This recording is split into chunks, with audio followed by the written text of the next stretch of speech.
She came for a baby checkup, but the CEO froze when he saw her twins, his secret daughters. Hello, my most precious, most beloved family. Welcome back to Mr. Peter Stories. If only you knew the depth of my love for you. It's the kind of love that doesn't need words, but still aches to be spoken. You are not just my viewers. You are my heartbeat, my strength, my reason to rise and give my all each day. This bond we share, it's not ordinary, it's sacred. But sometimes I quietly wonder, why do I need to ask for a simple like or comment? Isn't love supposed to answer without being called? Isn't family supposed to show up even when no one knocks? Still, I ask, not to force you, but because every like, every comment is a soft reminder that you still carry this love with you. So if your heart still beats beside mine, please write in the comments, you are not alone. Because you're not. And when you say it, you're not just telling me, you're telling every silent soul in this family that we're still together, still holding on. You are everything to me. Your presence, your support, your love, it's my treasure. If you're ever feeling lost, I want my voice to be the place you come home to. Here is the prayer I hold in my heart, just for you. May your days be painted with peace, and your nights be wrapped in warmth. May every tear find comfort, and every smile be shared with someone who sees your worth, and may your life overflow with a love so deep, it fills every silent space with light. Let's walk forward together, not just as a channel, but as souls forever connected. You are not alone, and I will never stop loving you. Dawn Kindheart stood before the imposing glass facade of Bremer Medical Center, her worn leather portfolio clutched tightly in her hands. At 29, she never imagined she would be desperate enough to apply for an administrative position. After years of dedicated teaching, but budget cuts had a way of humbling even the most passionate educators. The morning sun reflected off the building's surface, creating a kaleidoscope of light that seemed to mock her nervous energy. She had spent the previous evening rehearsing answers to potential interview questions, practicing her confident smile. In the bathroom mirror, while her 5-year-old twins, Lily and Rose, played quietly in their small apartment. The girls didn't understand why Mommy seemed so worried lately, why she stayed up late, hunched over her laptop, submitting application after application into what felt like an endless cycle of automated responses and polite rejections. "You've got this," Dawn whispered to herself, straightening her shoulders as she pushed through the revolving door into the hospital's marble-floored lobby. The scent of antiseptic and fresh flowers from the reception desk arrangements filled her nostrils, a sterile contrast to the warm chaos of her former classroom that still haunted her dreams. The elevator ride to the executive floor felt eternal. Dawn watched the numbers climb, 3rd floor, 4th floor, 5th floor, each ding bringing her closer to what she hoped would be a new beginning. She had researched Bremer Medical Center extensively, learning about their reputation for excellence in patient care and their commitment to serving the community. What she hadn't researched was the identity of their CEO, an oversight that would prove to be either fate's cruelest joke or its most beautiful gift. The receptionist, a kind-faced woman with silver hair, smiled warmly as Dawn approached. "You must be Ms. Kindheart. Mr. Bremer is waiting for you in conference room A, just down the hall, 3rd door on your right." Dawn thanked her and walked down the corridor, her heels clicking against the polished floor in a rhythm that seemed to match her accelerated heartbeat. She paused outside the conference room door, took a deep breath, and knocked softly. "Come in," came a voice from inside, a voice that made her blood freeze in her veins. Dawn's hand trembled as she turned the handle and stepped into the room. Seated at the far end of a long mahogany table, reviewing what appeared to be her resume, was a man she recognized instantly despite the 6 years that had passed. His dark hair was shorter now, more professional, with distinguished touches of silver at the temples. His shoulders had broadened, his face had matured, but those grey-green eyes, those eyes she had once gazed into every morning, were unmistakably his. Jim Bremer looked up from the papers in his hands and froze. The pen he had been holding slipped from his fingers and clattered onto the table, the small sound echoing in the suddenly suffocating silence of the room. Dawn Kindheart. The name on the resume hadn't registered when he'd first reviewed it, perhaps because his mind had refused to make the connection, protecting him from hoping for something impossible. But there she was, standing in his conference room, more beautiful than his memories had preserved. Her hair was longer now, cascading in soft waves over her shoulders. She wore a simple navy dress that accentuated her grace, and her dark eyes, those eyes that had once looked at him with such love, now regarded him with a mixture of shock, pain, and carefully constructed professional composure. "Dawn," he breathed, half rising from his chair before catching himself and sinking back down. I didn't realize—" "Mr. Bremer," Dawn said, her voice steady despite the earthquake occurring beneath her calm exterior. She moved toward the chair across from him, with measured steps, each one requiring tremendous effort. "Thank you for taking the time to interview me." The formality of her tone cut through him like a blade. This was the woman who had once whispered his name in the darkness, who had traced patterns on his chest with her fingertips while they planned their future together. Now she sat across from him like a stranger, her hands folded neatly in her lap, her resume creating a barrier between them on the polished table surface. Jim cleared his throat, struggling to regain his professional composure. "Of course. I've reviewed your qualifications and they're quite impressive. Your background in education, your experience with administrative duties—" He was rambling, filling the air with meaningless words while his mind raced with 1,000 questions. He couldn't ask. "How are you? Why did you leave? Do you ever think about us? Are you happy? Are you married?" His eyes flickered to her left hand, and he felt a strange mixture of relief and confusion when he saw no wedding ring adorning her finger. Dawn watched him struggle with the same internal chaos she was fighting. 6 years had passed since she had walked away from the man she thought she would spend her life with. 6 years since he had shattered her heart with accusations so cruel and unfounded that she still sometimes woke up from nightmares about that final, devastating conversation. Yet sitting across from him now, she found herself remembering not the pain of their ending, but the beauty of their beginning. "I'm particularly interested in the patient care coordinator position," Dawn said, her voice gaining strength as she focused on the practical matter at hand. "I believe my experience working with diverse populations and my background in communication would serve your patients well." Jim nodded, impressed despite everything by her obvious qualifications and poise. "Tell me about your approach to patient advocacy," he said, falling back into interview mode as a defense against the emotional storm brewing inside him. As Dawn began to speak about her philosophy of patient care, her passion became evident. She talked about treating every person with dignity, about being a bridge between medical professionals and families in crisis, about the importance of compassion in healthcare settings. Jim found himself genuinely engrossed in her answers, remembering why he had fallen in love with her generous heart in the first place. "During my time teaching," Dawn continued, "I worked with many families facing challenges: financial hardship, language barriers, children with special needs. I learned that sometimes what people need most isn't just professional competence, but someone who truly listens and cares about their well-being." As she spoke, Jim realized he was seeing not just the woman he had once loved, but the person she had become in their years apart. There was a depth to her now, a quiet strength that spoke of trials overcome and wisdom earned through experience. He found himself wondering what those years had been like for her, what challenges she had faced, what joys she had discovered.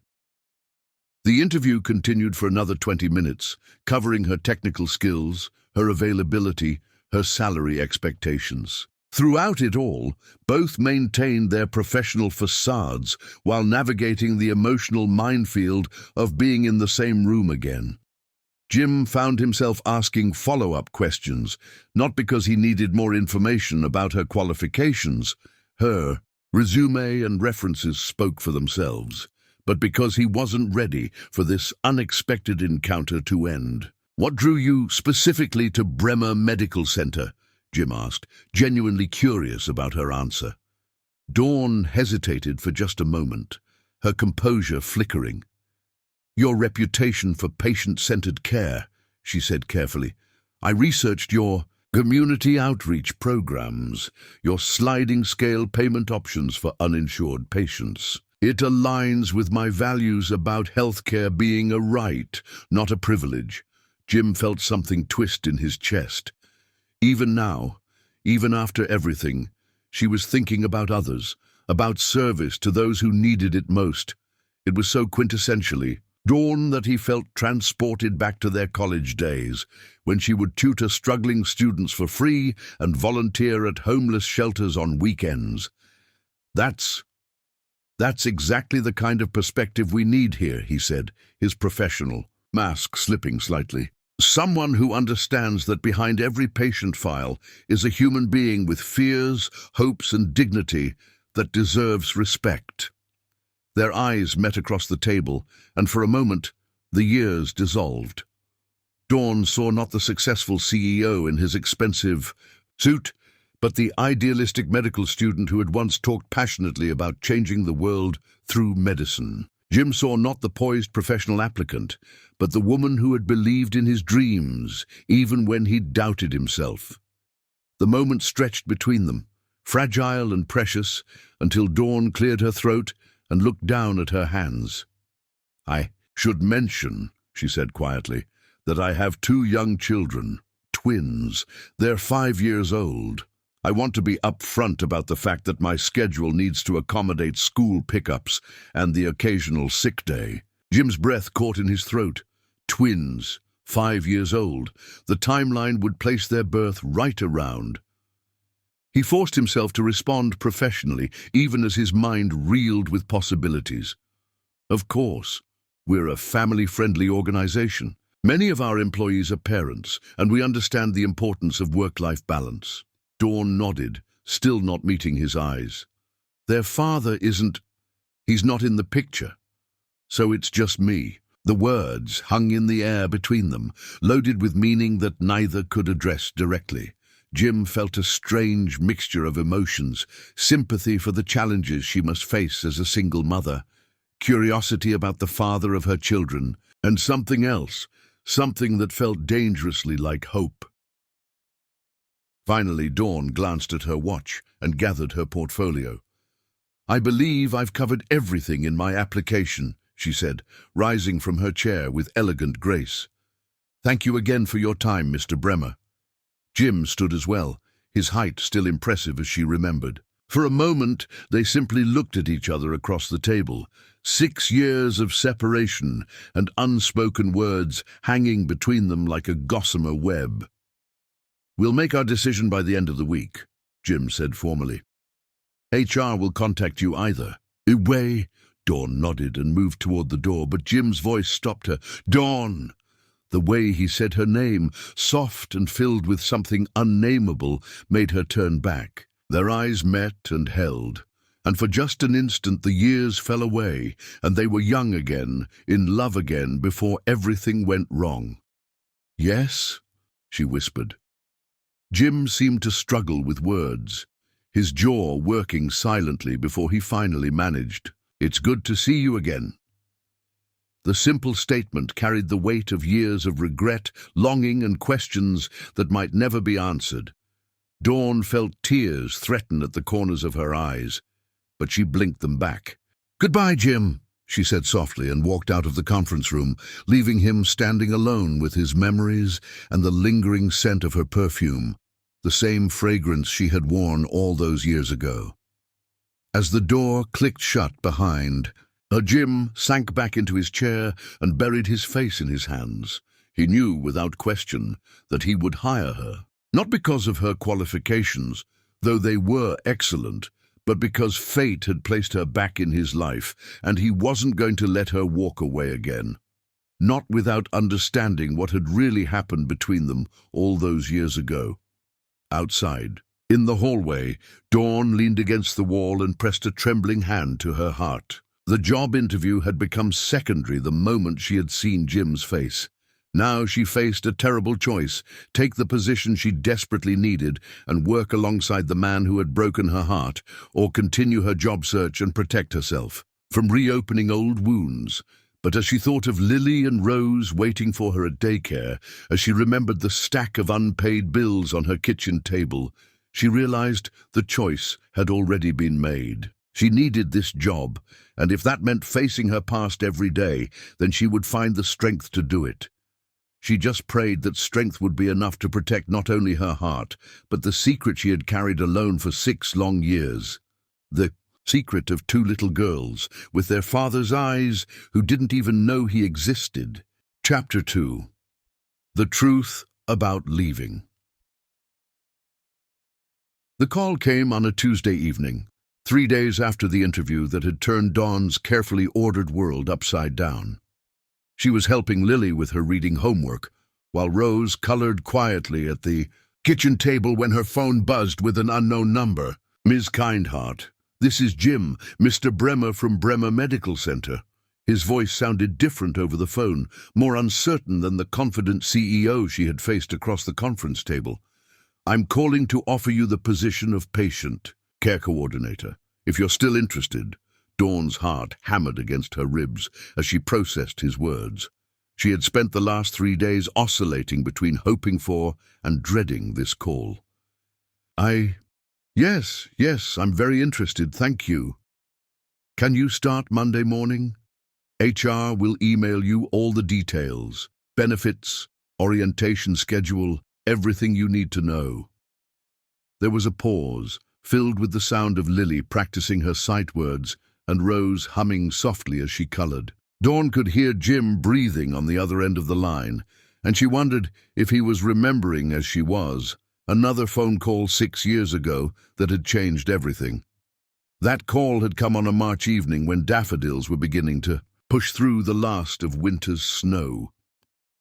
Dawn had been grading papers in her small apartment near the university, occasionally glancing at her phone and wondering when Jim would return from his late shift at the hospital. They had been planning to look at apartments together that weekend, larger places that might accommodate the growing family she was carrying but hadn't yet told him about. She had discovered the pregnancy 2 weeks earlier, confirmed by 3 different tests and a visit to the campus health center. The timing wasn't perfect. Jim was in his final year of medical school, matching for residency, and their relationship had already weathered the strain of his demanding schedule and her teaching responsibilities. But Dawn had been overjoyed, imagining Jim's face when she told him, picturing them as a family. The pregnancy had made her nauseated but hopeful, tired but glowing with secret happiness. She had planned to tell him over dinner that Saturday, had even made reservations at the little Italian restaurant where they'd had their first official date. She had bought a children's book about families and wrapped it carefully, planning to give it to him as a surprise way to share the news. But his phone call had come first. Dawn? Jim's voice had been strange that night, cold and distant in a way she'd never heard before. "We need to talk." "Of course," she had said, setting aside her papers and settling into her reading chair, the same chair where she now sat 6 years later listening to him offer her a job. "How was your day? You sound tired." "I'm not tired. Dawn, I need to ask you something, and I need you to be honest with me." Something in his tone had made her stomach clench with more than morning sickness. "Jim, what's wrong? You're scaring me." "How long have you been planning this?" "Planning what?"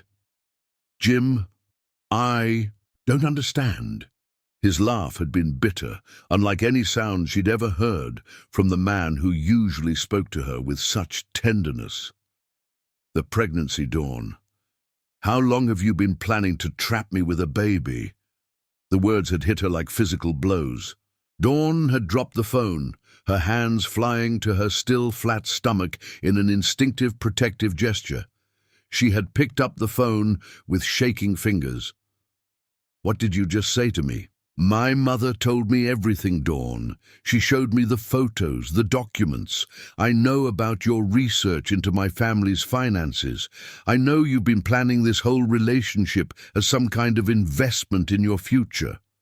"Photos? Documents? Jim, what are you talking about? What pregnancy?" The last word had come out as barely a whisper. She hadn't told him yet. How could he possibly know? "Don't pretend you don't know what I'm talking about. The pregnancy test results, Dawn. The appointment confirmations. My mother had them all. She hired an investigator because she was suspicious of your motives, and he found everything." Dawn's world had tilted on its axis. Someone had been investigating her. Someone had discovered her pregnancy and told Jim before she could. And somehow, impossibly, they had twisted it into evidence of manipulation and gold digging. "Jim, please, let me explain." "There's nothing to explain. I've seen the evidence. The staged meetings, the way you maneuvered yourself into my life, the research you did on my family's money before we ever met. Did you think I was stupid? Did you think I wouldn't figure it out?" "None of that is true," Dawn had cried, tears streaming down her face. "Jim, I love you. I've never cared about your family's money. I barely even know anything about it. The evidence says otherwise. Photos of you meeting with a private investigator, Dawn. Bank records showing payments you received. Documentation of your research into the Bremer family fortune. How can you stand there and lie to my face?" Dawn had felt the world spinning around her, nothing making sense. A private investigator? Bank records? She had never done any of those things, had never even thought to research Jim's family background. She knew they were wealthy, but she had fallen in love with Jim, the medical student, not Jim, the heir to a fortune. "I don't know what you're talking about," she had whispered. "I've never met with any investigator. I don't know anything about bank records or research. Jim, someone is lying to you." "My mother doesn't lie to me, Dawn. And she has photographs, timestamps, financial records. Are you telling me that's not you meeting with someone in the coffee shop downtown 3 weeks ago? Are you telling me you didn't receive $5,000 in cash the day after that meeting?" Dawn had searched her memory frantically. 3 weeks ago, she had met with her student loan counselor at a coffee shop downtown to discuss payment options. And yes, she had received money, her tax refund, which she had deposited the next day. But how could someone have photographed that meeting and twisted it into something sinister? "Jim, you're not listening to me. Yes, I met with someone at a coffee shop, but it was my student loan counselor, and the money was my tax refund. This is all some terrible misunderstanding." "Stop lying!" Jim had shouted, his voice breaking with pain and anger. "Just stop! I trusted you, Dawn. I loved you. I was planning to propose to you next month. I had the ring picked out and everything." Dawn's heart had shattered completely at those words. He had been planning to propose. They could have been engaged, married, raising their baby together. Instead, someone had poisoned him against her with lies and fabricated evidence. "Jim, please," she had sobbed. "I'm telling you the truth. I love you more than anything in this world. I would never ever try to trap you or manipulate you. The pregnancy, I just found out 2 weeks ago, and I was so happy because I thought you'd be happy too." "Happy?" Jim's voice had turned ice cold. "Happy to be trapped by someone who's been playing me from the beginning? Happy to have my life planned out by someone who saw me as nothing more than a meal ticket? That's not what happened. Jim, you know me. You know who I am. How can you believe I would do something like that? I thought I knew you, but people wear masks, don't they, Dawn? People pretend to be someone they're not to get what they want, and what you wanted was financial security." "What I wanted was you," Dawn had whispered, her voice breaking completely. "What I wanted was a life with you, a family with you, I don't care about money, Jim. I care about you. Then why didn't you tell me about the pregnancy as soon as you found out? Why were you waiting? Dawn had tried to explain about wanting to make it special, about the dinner reservation and the wrapped book, but Jim had cut her off. You were waiting to spring it on me at the perfect moment for maximum impact. You were waiting until you could be sure I was trapped. The cruelty in his voice had been like a knife twisting in her chest. This wasn't the Jim she knew, the gentle man who held her when she cried, who brought her soup when she was sick, who told her she was beautiful even when she woke up with messy hair and no makeup. This was a stranger, speaking to her with contempt and disgust. I can't do this, Jim had said finally. I can't be with someone who's been lying to me from the beginning.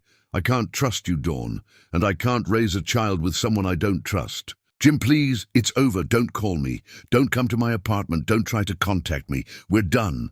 The line had gone dead, leaving Dawn alone with her broken heart and the tiny life growing inside her.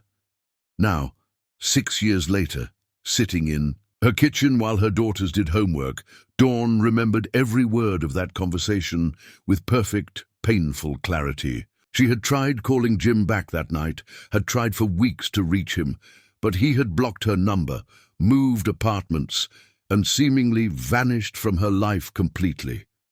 She had been forced to finish her pregnancy alone, to give birth alone, to raise Lily and Rose alone, all while carrying the knowledge that somewhere out there their father believed she was a manipulative liar who had tried to trap him for money. Ms. Kindheart, are you still there?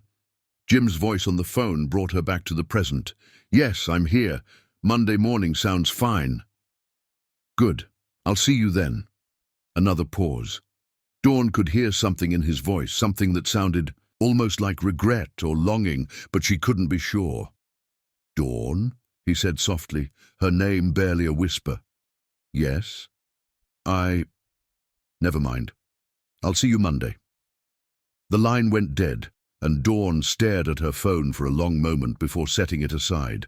Lily looked up from her reading book. Mummy, why do you look sad again? Dawn managed a smile for her daughter, this beautiful little girl who had Jim's eyes and his stubborn chin, but her own gentle heart. I'm not sad, sweetheart. Mummy just got a new job. Will you be happy at your new job? Rose asked, looking up from her coloring. Dawn looked at her daughters, these precious children who had never known their father, who asked questions about him that she couldn't answer honestly. Soon she would be working in the same building as the man who had given them life but had never acknowledged their existence. I don't know, baby girl, she said honestly, but sometimes we have to do things even when they're hard. What she didn't say was that seeing Jim again had reopened. Every wound she thought had healed. What she didn't say was that despite everything, despite the pain and the years of struggle and the cruel words he had spoken, her heart had stuttered with recognition and longing when she saw him again. What she didn't say was that she was terrified of what would happen when he learned the truth about Lily and Rose, and even more terrified of what would happen if he never learned it at all. Chapter 3. Workplace tension. Dawn's first Monday at Bremer Medical Center arrived with the kind of crisp autumn morning that made everything feel like a fresh start. She had spent the weekend preparing, researching hospital protocols, laying out her most professional outfits, and trying to explain to Lily and Rose why Mommy seemed both excited and nervous about her new job. Will you make friends at work, Mommy? Lily had asked over breakfast, syrup from her pancakes making her words slightly sticky. I hope so, sweetheart, Dawn had replied, though the truth was far more complicated. She would be working in the same building as Jim, possibly seeing him daily, and she had no idea how to navigate that emotional minefield while maintaining her professional composure. The HR orientation took place in a cheerful conference room on the second floor, far from the executive offices where Jim worked. Dawn told herself she was relieved by this distance, though part of her kept listening for his voice in the hallways, kept glancing toward the elevators, hoping and dreading she might glimpse him. Her supervisor, Maria Santos, was a warm woman, in her 50s, who had been with the hospital for nearly 20 years. "You'll love it here," Maria said, as she walked Dawn through the patient care coordinator responsibilities. "Dr. Bremer, our CEO, really believes in putting patients first. Sometimes that means extra work for us, but it's meaningful work." Dawn nodded, trying to ignore the flutter in her chest at the mention of Jim's name. She had spent 6 years trying to forget him, and now she would hear about him daily, would be working to support his vision for patient care. The irony wasn't lost on her. Her office was small but bright, with a window overlooking the hospital's healing garden. Dawn spent her first morning familiarizing herself with computer systems and patient databases, losing herself in technical details as a way to avoid thinking about the emotional complexity of her situation. It was just after lunch when Jim appeared. In her doorway, Dawn looked up from her computer screen to find him standing there, and for a moment neither spoke. He had loosened his tie since morning, and his sleeves were rolled up, a casual gesture that reminded her painfully of their college days when he would study like that, bent over medical textbooks while she graded papers nearby. "How's your first day going?" he asked, his voice carefully neutral. "Very well, thank you," Dawn replied, matching his professional tone. "Maria has been extremely helpful, and the systems are more intuitive than I expected." Jim nodded, stepping slightly into her office but not approaching her desk. "I wanted to personally welcome you to the team. Patient care coordination is crucial to what we do here, and I'm confident you'll excel in the role." The formality between them felt like a wall built from years and hurt feelings. Dawn found herself studying his face, looking for traces of the young man she had once known so intimately. There were lines around his eyes now, a slight crease between his brows that suggested he carried more weight than just professional responsibility. She wondered if he had been happy in the years since they parted, if he had found love with someone else, if he ever thought about what might have been. "I appreciate the opportunity," Dawn said, forcing herself to look away from his face and back to her computer screen. "I'm looking forward to contributing to the hospital's mission." Jim lingered in the doorway, and Dawn could feel his gaze on her, even as she pretended to focus on her work. Finally, he cleared his throat. "If you need anything, any resources, support, guidance, don't hesitate to reach out. My assistant can schedule a meeting if needed." "Thank you," Dawn said, without looking up. "I'll keep that in mind." She heard his footsteps retreat down the hallway, and only then did she allow herself to breathe fully again. This was going to be even harder than she had anticipated. The rest of the week fell into a pattern that was both routine and torturous.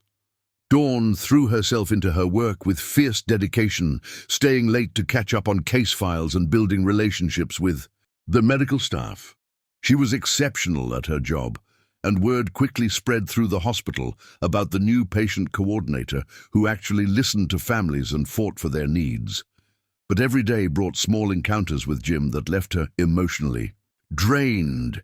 He would pass her in the hallway, offering a polite nod that somehow felt more distant than if he had ignored her completely. He would appear in meetings where patient care policies were discussed, his voice professional and authoritative as he spoke about hospital initiatives that Dawn found herself genuinely impressed by. The most difficult moments were when she glimpsed the man she had once loved, when she saw him comforting a distraught family in the ICU waiting room, kneeling beside a crying child to explain a procedure in terms she could understand. Dawn's chest would tighten with recognition. This was the Jim she remembered, compassionate, dedicated, willing to give of himself to help others. It was during her second week that Dawn overheard the conversation that changed everything. She was working late, reviewing files for the next day's cases, when voices drifted from the nearby break room. She recognized Jim's voice immediately, But it took her a moment to identify the second speaker as Dr. Catherine Walsh, the hospital's chief of pediatrics. "Noticed you've been distracted lately," Dr. Walsh was saying. "Is everything all right?"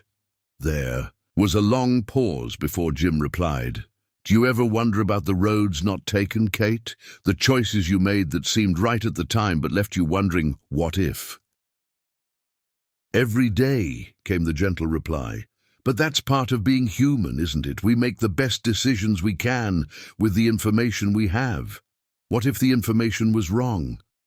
What if someone you trusted completely lied to you? And you made the biggest mistake of your life based on those lies?" Dawn's breath caught. She shouldn't be listening to this private conversation, but she found herself frozen in place, her pulse quickening as she recognized the pain in Jim's voice. "Jim, what are you talking about?" Another long pause. "There was a woman years ago. I thought she was trying to manipulate me, to use me for financial gain. I had what I believed was proof. Photographs, documents, financial records. So I ended things cruelly. I said things to her that I can never take back. And now? Now I'm not sure any of it was real. I've been thinking about it more and more lately, especially since, well, it doesn't matter.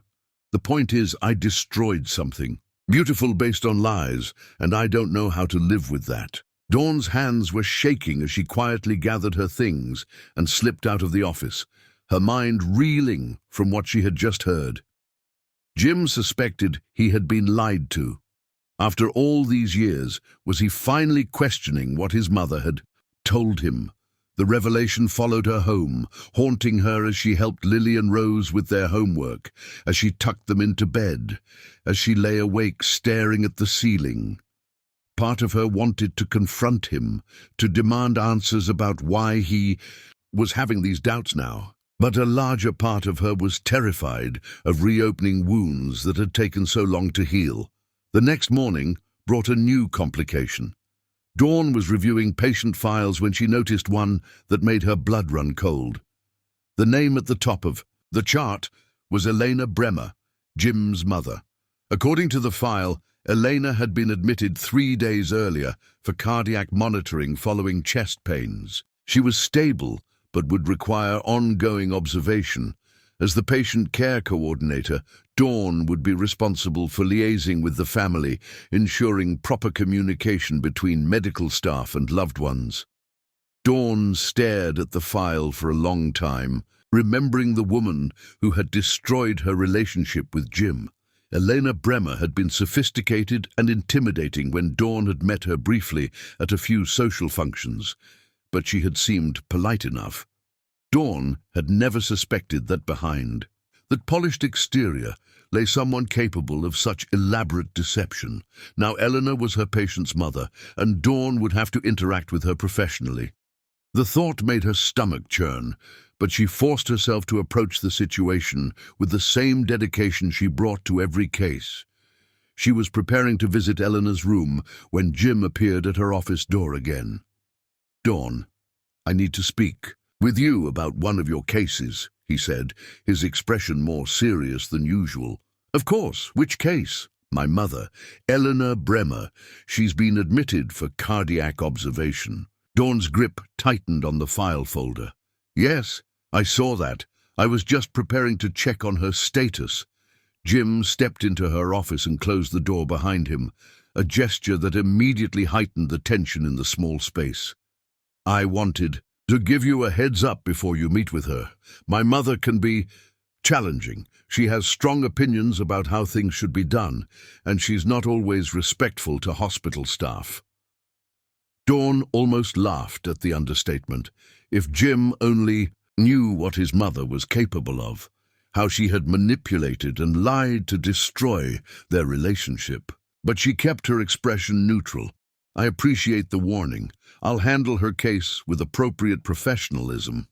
"That's not what I'm worried about," Jim said, moving closer to her desk.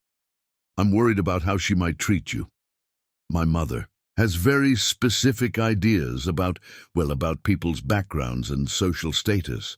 If she says anything inappropriate, I want you to know that it doesn't reflect the hospital's values or my own views." Dawn looked up at him, surprised by the concern in his voice.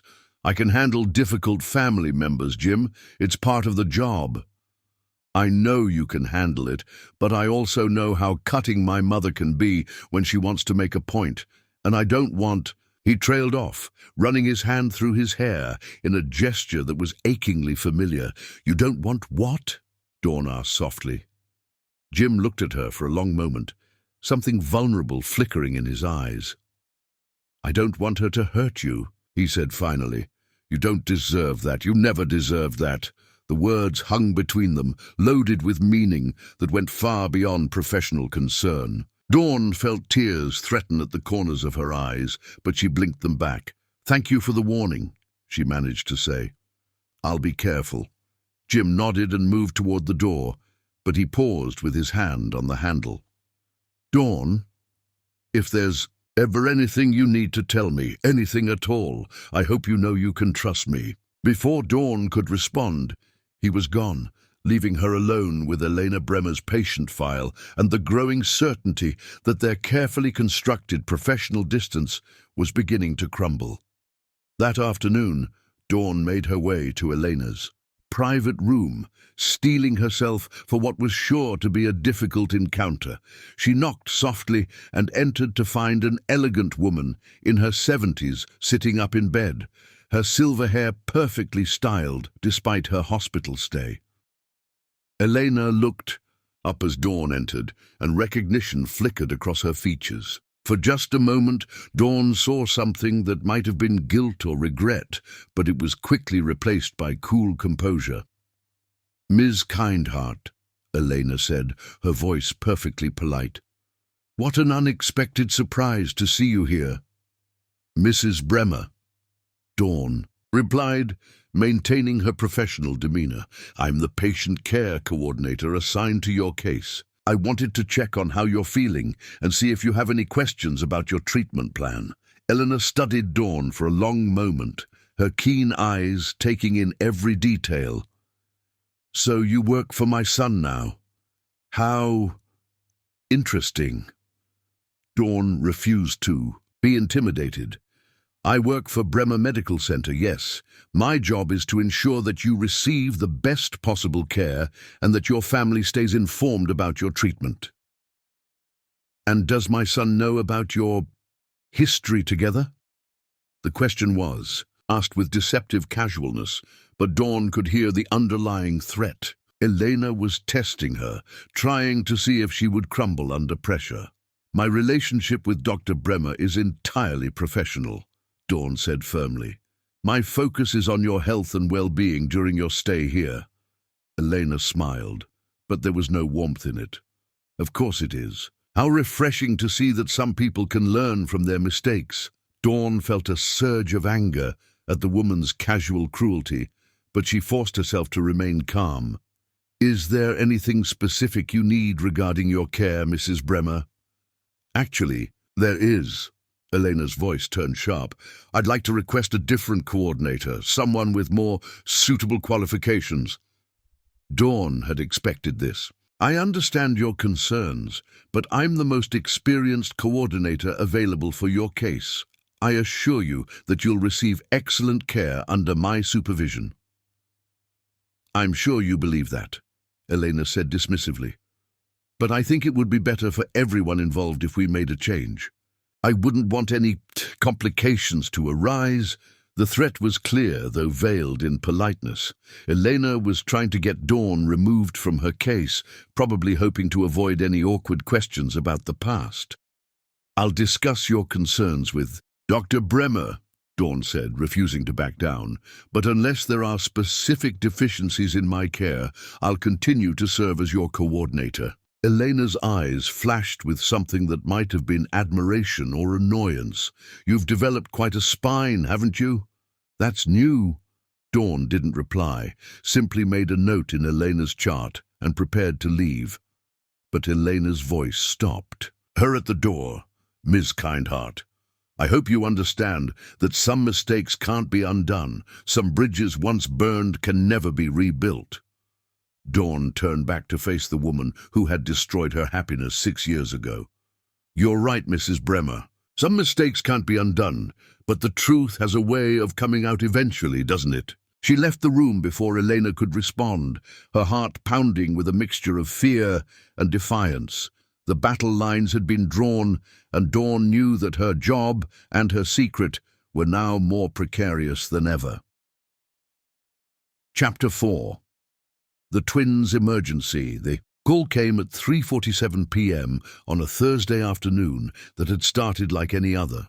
Dawn was reviewing discharge plans for a pediatric patient when her phone rang with the number she recognized as Lily and Rose's elementary school. "Ms. Kindheart, this is Principal Martinez. There's been an accident. The girls are okay, but they've been taken to the emergency room. A car ran the red light outside the school during dismissal and—" Dawn didn't hear the rest. The phone slipped from her hands as the world tilted sideways, her worst nightmare becoming reality in the space of a heartbeat. Her babies, her precious girls. She was running before conscious thought caught up with her, abandoning her desk and racing through the hospital corridors toward the emergency department. Her chest felt tight, each breath a struggle as pure terror coursed through her veins. "My daughters," she gasped to the triage nurse, "Lily and Rose Kindheart. They were brought in from an accident." "Bay 3, the nurse said gently, recognizing the wild panic in Dawn's eyes. "Dr. Patterson is with them now." Dawn rushed toward the indicated bay, her hands shaking as she pushed aside the curtain. The sight that greeted her nearly brought her to her knees. Both girls were conscious but frightened, Rose crying quietly while Lily tried to comfort her. "Sister," despite the obvious pain she was in herself. "Mommy!" Rose cried when she saw Dawn reaching out with her uninjured arm. Dawn was beside them instantly, gathering them both as carefully as she could, tears streaming down her face. "I'm here, babies. Mommy's here. You're going to be okay." Dr. Patterson looked up from Rose's chart, his expression gentle but serious. "Ms. Kindheart, I'm Dr. Patterson. The girls are stable, but we need to discuss their injuries." Dawn nodded, not trusting her voice as she stroked Lily's hair with one hand and held Rose's fingers with the other. "Lily has a fractured wrist and some bruising on her ribs. We'll need x-rays to determine if there are any internal injuries. Rose has a dislocated shoulder and possible concussion. She was unconscious briefly at the scene." The words hit Dawn like physical blows. Her daughters, her whole world broken and hurt because she hadn't been there to protect them. "The driver," she managed to ask, "ran the light and fled the scene. The police are handling that investigation. Right now, our focus is on the girls." Dawn nodded, trying to process the medical information while her heart screamed with terror and guilt. She should have picked them up herself instead of letting them walk home with friends. She should have been there. "We need to take them for imaging," Dr. Patterson continued. "The orthopedic surgeon is on his way for Lily's wrist, and we want neurology to evaluate Rose's head injury." "Whatever they need," Dawn said immediately. "Please, just help them."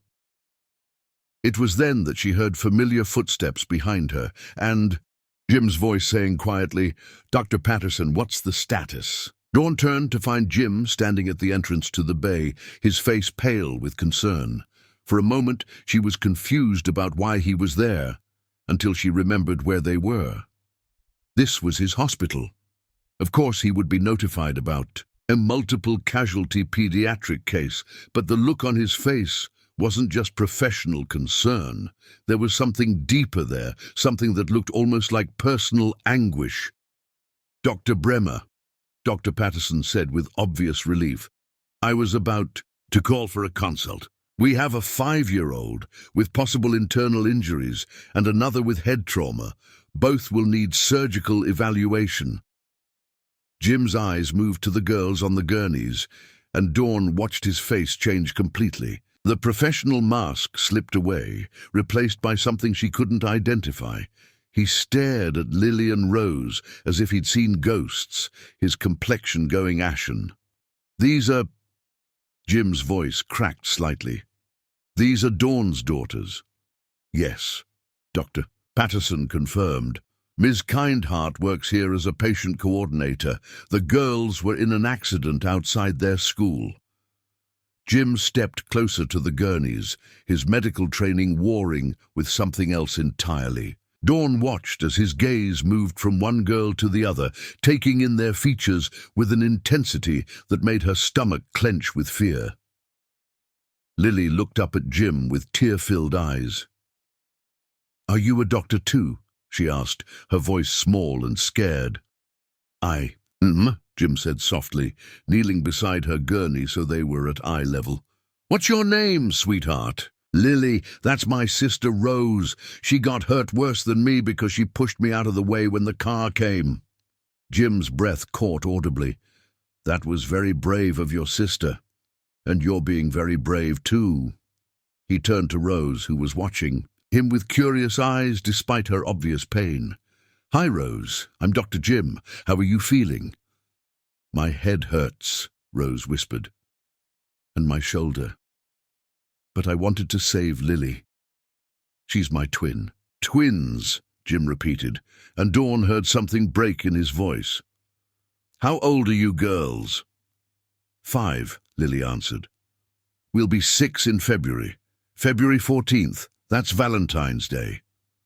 Dawn watched Jim's face go completely white. February 14th. Exactly 9 months after the night she had planned to tell him about the pregnancy, before his mother's lies had torn them apart. Jim's hands were shaking as he stood up, his eyes meeting Dawn's across the small space. The questions in his gaze were overwhelming, desperate, hopeful, terrified questions that she couldn't answer here, not now, not with their daughters lying injured between them. "Dr. Bremer?" Dr. Patterson's voice seemed to come from far away. "Should we proceed with the imaging?" Jim forced himself back to the present, his medical training overriding his personal shock. "Yes, and I want Dr. Hendricks to handle the orthopedic consult personally. If Rose needs neurosurgery, call Dr. Kim immediately." "The best surgeons," Dawn said, understanding flooding through her terror. "You're calling in the best surgeons." Jim looked at her directly for the first time since entering the bay. "They deserve the best care possible," he said quietly. "Nothing less." The next few hours passed in a blur of tests, consultations, and waiting. Jim stayed, despite having no medical reason to be there. He coordinated care, spoke with specialists, and somehow managed to expedite every procedure. Dawn found herself grateful for his presence, even as she dreaded the conversation she knew was coming. Rose's concussion was mild, requiring observation, but no surgery. Lily's wrist needed surgical repair, but the internal injuries were minor bruising that would heal with time. Both girls would recover completely. Though they would need weeks of careful monitoring, it was nearly midnight when both girls finally fell asleep in their shared hospital room, medicated and comfortable, but still closely watched. Dawn sat between their beds, holding their hands, unable to let go even in sleep. Jim had been absent for the last hour, making phone calls and handling administrative details. When he returned, he brought coffee for Dawn and settled into the chair across from the girls' beds. For a long time, they sat in silence, listening to the quiet sounds of the sleeping children and the distant hum of hospital machinery. Finally, Jim spoke, his voice barely above a whisper. "They have my eyes." Dawn's heart clenched. "Jim, Lily has my cleft chin. Rose has that birthmark on her wrist, the same one I have." His voice was getting stronger, more certain. "They're mine, aren't they?" Dawn looked at her sleeping daughters, these beautiful children who had never known their father, and felt the weight of 6 years of secrets pressing down on her chest. "Yes," she whispered. Jim's sharp intake of breath was audible in the quiet room. "Why didn't you tell me?" "I tried to," Dawn said, tears spilling over. "That night you called me. I was going to tell you about the pregnancy that weekend. I had dinner reservations. I had bought a book to give you as a surprise. But then you called and accused me of getting pregnant to trap you, and you said such horrible things. Because my mother told me you were manipulating me, Jim interrupted, his voice thick with emotion. She had photographs, documents, proof that you were after our money. None of it was real, Jim. I never met with any investigator. I never researched your family's finances. I loved you. I only ever loved you. Jim buried his face in his hands. What have I done? My God, what have I done? You believed someone you trusted, Dawn said quietly. I can't blame you for that. I can blame myself, Jim said fiercely. I should have trusted you. I should have given you the chance to explain. Instead, I said cruel things and then disappeared from your life. You thought you were protecting yourself? I was protecting myself from the wrong person. Jim looked up at her, his eyes red with unshed tears. I've missed everything, their first steps, their first words, birthdays, bedtime stories, everything. They're good girls, Dawn said softly. They're smart and kind and funny. Lily loves to read, just like you did. Rose is artistic. She draws pictures for me every day. They ask about their father sometimes, and I never knew what to tell them. They know? About me? Dawn shook her head. How could I tell them?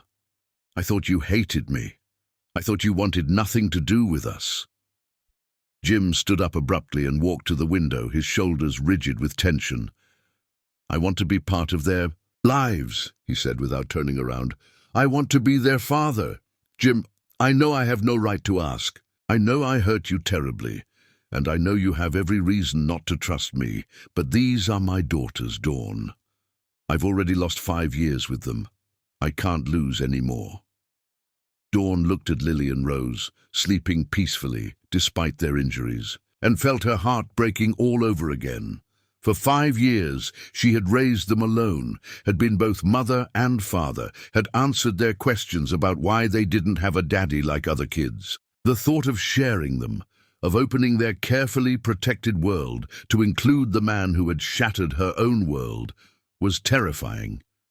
But looking at Jim's reflection in the window, seeing the anguish and regret written across his features, she also saw the father her daughters had never had. And despite everything, despite the pain and the years of separation, she saw the man she had never stopped loving. They're going to ask questions, she said finally. Jim turned back to face her. What will you tell them? The truth. That their daddy made a mistake, but that he wants to make it right. And us? Jim asked quietly. What about us? Dawn looked at him across the hospital room where their daughters lay sleeping, injured but alive, and felt the weight of all their unspoken history. I don't know, she whispered. I honestly don't know. Jim nodded, accepting her uncertainty, even as his eyes held a hope that made her chest ache. Can I stay? He asked. Tonight, I mean, in case they need anything. Dawn wanted to say no, wanted to protect herself from the dangerous hope that was beginning to bloom in her chest. But she looked at her daughters, and she thought about how Jim had moved heaven and earth to ensure they received the best care possible. And she nodded. They'll want to know who you are when they wake up. Then we'll tell them, Jim said simply.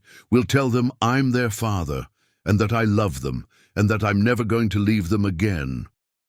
As Dawn settled back into her chair, watching the rise and fall of her daughter's breathing while Jim took up vigil on the other side of their beds, she realized that their carefully separate worlds had just collided in a way that would change everything. For better or worse, Jim Bremer was back in their lives, and this time he wasn't going anywhere. Chapter 5. Confronting the Past. Dawn woke to the sound of soft giggling and found herself looking at a scene that took her breath away. Jim was sitting cross-legged, on the floor beside Rose's hospital bed, carefully helping her color in a coloring book with her good hand, while Lily watched from her own bed, her casted wrist propped on a pillow. "Daddy Jim, you're coloring outside the lines," Rose said with 5-year-old authority, her head tilted in concentration. "Daddy Jim!" Dawn sat up straighter, her heart clenching at the easy way the title fell from her daughter's lips. Jim looked up, his eyes meeting Dawn's with a mixture of joy and uncertainty. "They woke up about an hour ago. We've been getting acquainted. He brought us coloring books and crayons," Lily announced proudly. "And he said he's our real daddy, not just a pretend daddy." "I hope that was okay," Jim said quietly to Dawn. "They were asking questions and I thought, it's fine," Dawn managed, though her emotions were anything but fine. Seeing Jim with their daughters, seeing how naturally they had accepted him, was both beautiful and terrifying. "Mommy, why didn't you tell us Daddy Jim worked at the same place as you?" Rose asked innocently. Dawn and Jim exchanged glances. "It's complicated, sweetheart," Dawn said carefully. "Sometimes grown-ups have to work things out." "Are you worked out now?" Lily wanted to know. "We're working on it," Jim answered when Dawn seemed unable to find words.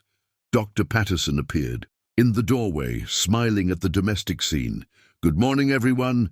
How are our patients feeling today?" "Better," both girls chorused, though Rose winced slightly when she tried to raise her injured shoulder. The doctor examined both girls thoroughly, pronouncing their recovery on track. "Rose, you can go home today if you promise to take it easy. Lily, we'll need to keep you one more night for observation, but you're doing beautifully." After Dr. Patterson left, an awkward silence settled over the room. The girls were occupied with their coloring books, but Dawn could feel Jim's gaze on her, heavy with unspoken questions and regrets. "I need to make some calls," Dawn said finally, standing up. "Work, the school, insurance." "I've already handled the school and insurance," Jim said quietly. "And I spoke to Maria about your schedule. Take all the time you need." Dawn stared at him, surprised by his efficiency. "You didn't have to—" "Yes, I did." His voice was firm, brooking no argument. "These are my daughters too. Taking care of them is my responsibility." The possessive way he said "my daughters" sent a complicated mix of emotions through Dawn. Relief that she no longer had to bear all the responsibility alone, but also fear about what this new dynamic would mean for their family. "I need some air," she said, suddenly feeling suffocated by the small room and the weight of Jim's presence. "Mommy, where are you going?" Rose asked, looking up from her coloring. "Just to get some coffee, baby. I'll be right back." Dawn stepped out into the hospital corridor, her legs unsteady as the full impact of the last 24 hours hit her. Jim knew about the twins. He had accepted them immediately, without question, and was already stepping into the role of their father. After 5 years of single motherhood, Dawn didn't know how to navigate this new reality. She found herself in the hospital's chapel, a quiet space she had never visited during her months of working there. The room was empty, except for simple wooden pews and a stained-glass window that cast colorful patterns on the floor. Dawn sank into a back pew, her hands clasped tightly in her lap as she tried to process everything that had happened. Her daughters were safe. That was the most important thing. But their accident had also shattered the careful boundaries she had built around her life, exposing the truth she had carried alone for so long. "I thought I might find you here." Dawn turned to see Jim standing in the chapel doorway, his expression uncertain. The girls asleep again. The nurses keeping an eye on them. He moved down the aisle slowly, as if approaching a wild animal that might bolt. "May I?" Dawn nodded toward the pew beside her, and Jim sat down, leaving a careful distance between them. For several minutes they sat in silence, the weight of 6 years of separation heavy in the quiet space. "I hired a private investigator," Jim said finally. Dawn's head snapped toward him. "What?" "Yesterday, after I left the girls' room, I hired someone to look into what really happened 6 years ago. I need to know the truth, Dawn. All of it. Jim, no. Let me finish. His voice was steady but filled with pain. I've spent 6 years thinking you betrayed me, thinking you tried to manipulate me. But seeing those girls, seeing how much they look like me, seeing the way you've raised them, I know you're not capable of the things my mother accused you of. I was a coward, and I was wrong, and I need to understand how wrong. Dawn felt tears welling up in her eyes. The investigator won't find anything because there was nothing to find. I never met with anyone. I never took money. I never researched your family. The only thing I ever wanted was you. I know that now, Jim said quietly. I think I knew it then too, but I was too young and too scared to trust my instincts over my mother's evidence. She really did have photographs. Jim nodded grimly. Photos of you meeting with a man in a coffee shop. Bank records showing a deposit to your account. Documents that looked like background research on my family's finances. It all looked so convincing. The coffee shop was my student loan meeting. The deposit was my tax refund. Someone very carefully constructed a lie that looked like truth. My mother, Jim said, the words tasting bitter. She destroyed us, Dawn. She destroyed our family before it even had a chance to begin. Dawn wiped tears from her cheeks. Why? What did I ever do to her? You weren't what she wanted for me. You came from a different background, a different social class. She thought you were beneath me. Jim's voice hardened. She was willing to do anything to break us up, including fabricating evidence and destroying your reputation. And now, Jim turned to face her fully. Now she's going to face the consequences of what she did. The investigator will uncover the truth, and when he does, I'm going to make sure she understands exactly what her lies cost all of us. Dawn felt a flicker of fear. Jim, she's your mother, and she's sick. She's sick because guilt has been eating at her for 6 years. Jim said harshly, do you know what she said to me yesterday when I told her I was staying at the hospital all night? She asked if I was getting involved with that woman again. She still thinks you're beneath me, Dawn. She still believes her lies were justified. So, what happens now? Dawn asked, her voice barely a whisper. Jim was quiet for a long moment, his hands clasped tightly in front of him. I want to be part of their lives. I want to be their father in every way that matters. But I know I have no right to ask that of you. I know I hurt you too badly to expect forgiveness. You were lied to, Dawn said softly. You were manipulated by someone you trusted. I can't forgive what you said to me that night. Those words will always hurt, but I can understand why you said them. Can you? Jim turned to look at her, hope flickering in his eyes. Can you really understand? Because I've replayed that conversation 1,000 times, and I hate myself more each time I remember how cruel I was. Dawn studied his face, seeing the genuine anguish there. You were protecting yourself from what you thought was betrayal. It was wrong, but it was human. And now, can you trust me now? The question hung between them, loaded with possibility and fear. Dawn thought about her daughters, about how they had instinctively trusted Jim, about how he had moved heaven and earth to ensure they received the best care possible. I want to, she admitted, for their sake and maybe for mine too. But it's going to take time, Jim. 6 years of believing I wasn't worth fighting for doesn't just disappear overnight. I have time, Jim said immediately. I have all the time in the world. I'll prove to you that I've changed, that I'll never hurt you or the girls again. I'll prove that I'm worth the risk. And your mother? Jim's jaw tightened. My mother will have to learn to accept that Lily and Rose are my daughters and that you are their mother. If she can't do that, then she'll have to accept that she won't be part of our lives. The finality in his voice surprised Dawn.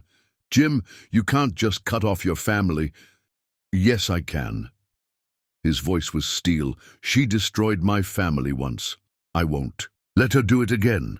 They sat in silence for several more minutes, each lost in their own thoughts. Finally, Dawn stood up. I should get back to the girls. Jim rose as well. Dawn, can I ask you something? She nodded. Why did you name them Lily and Rose? A small smile tugged at Dawn's lips despite everything. You used to bring me flowers, always lilies and roses. You said they reminded you of beauty and strength. Jim's breath caught. You remembered. I remembered everything, Dawn said softly. Even when I tried to forget, even when I was angry and hurt, I remembered the good parts.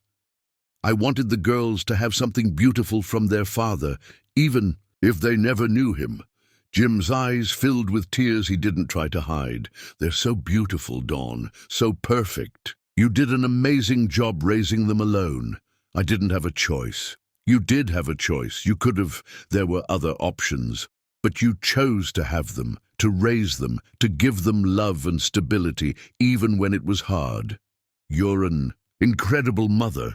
Dawn felt her throat close with emotion. They're the best parts of us, Jim. Even when I was angry with you, I could see you in them, and it made me love them even more.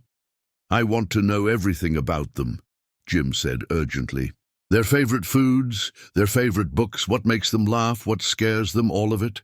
I want to know my daughters. You will, Dawn promised. If you're really serious about being their father, you'll have plenty of time to learn. I'm serious, Jim said firmly. I've never been more serious about anything in my life. As they walked back toward the girls' room together, Dawn felt the first stirrings of something she had thought was dead forever. Hope. Not just hope for her daughters to have their father in their lives, but hope that maybe, somehow, the love she and Jim had shared wasn't completely lost. Maybe, with time and patience and a lot of hard work, they could build something new from the ruins of what they had lost. Maybe they could finally become the family they were always meant to be. But as they reached the girls' room and Dawn saw Elena Bremer standing beside Lily's bed, her face pale with shock as she stared at the two children who were clearly her son's daughters, Dawn realized that the hardest battles were still to come. Elena looked up as they entered, her eyes moving from Jim to Dawn, to the sleeping girls, and back again. So, she said quietly, her voice carefully controlled, it seems we have a great deal to discuss. Chapter 6. Building Trust. The tension in the hospital room was so thick, it was almost suffocating. Eleanor Bremer stood frozen beside Lily's bed, her perfectly manicured hands gripping the bed rail as she stared at the sleeping child whose features so clearly mirrored her son's. "Mother," Jim said, his voice carefully controlled, "what are you doing here? You should be resting in your own room." Elena's gaze moved slowly from Lily to Rose, taking in every detail of their faces, their coloring, their bone structure. When she finally looked up at Jim, there was something in her eyes that Dawn couldn't quite identify, guilt perhaps, or fear. "I heard there had been an accident involving children," Elena said quietly. "I came to see if there was anything I could do to help. I had no idea." She trailed off, her eyes returning to the girls. "No idea what?" Jim's voice had turned dangerous. "No idea that I had children? No idea that the woman you destroyed 6 years ago was carrying my daughters when you fabricated evidence to break us apart?" Elena flinched as if she had been slapped. "Jim, please, not here, not in front of my daughters." Jim stepped closer to his mother, his body language protective and threatening. "The granddaughters you've never met because of your lies." Dawn watched the confrontation with growing unease. The girls were still sleeping, but they were light sleepers, and the last thing they needed was to wake up to raised voices and family drama. "Jim," she said quietly, "maybe we should take this somewhere else." "No," Elena said suddenly, her voice stronger. "No, I think it's time we settled this here and now." She looked directly at Dawn for the first time since entering the room. "Miss Kindheart, I owe you an apology." Dawn stared at her in shock. "You what?" Elena's composure wavered slightly. "An apology for what I did 6 years ago. For the lies I told, the evidence I fabricated, the lives I destroyed." Her voice dropped to barely above a whisper. "For the granddaughters I've never known because of my own prejudice and fear." Jim looked as stunned as Dawn felt. "Mother—" "Let me finish," Elena said firmly, her eyes still on Dawn.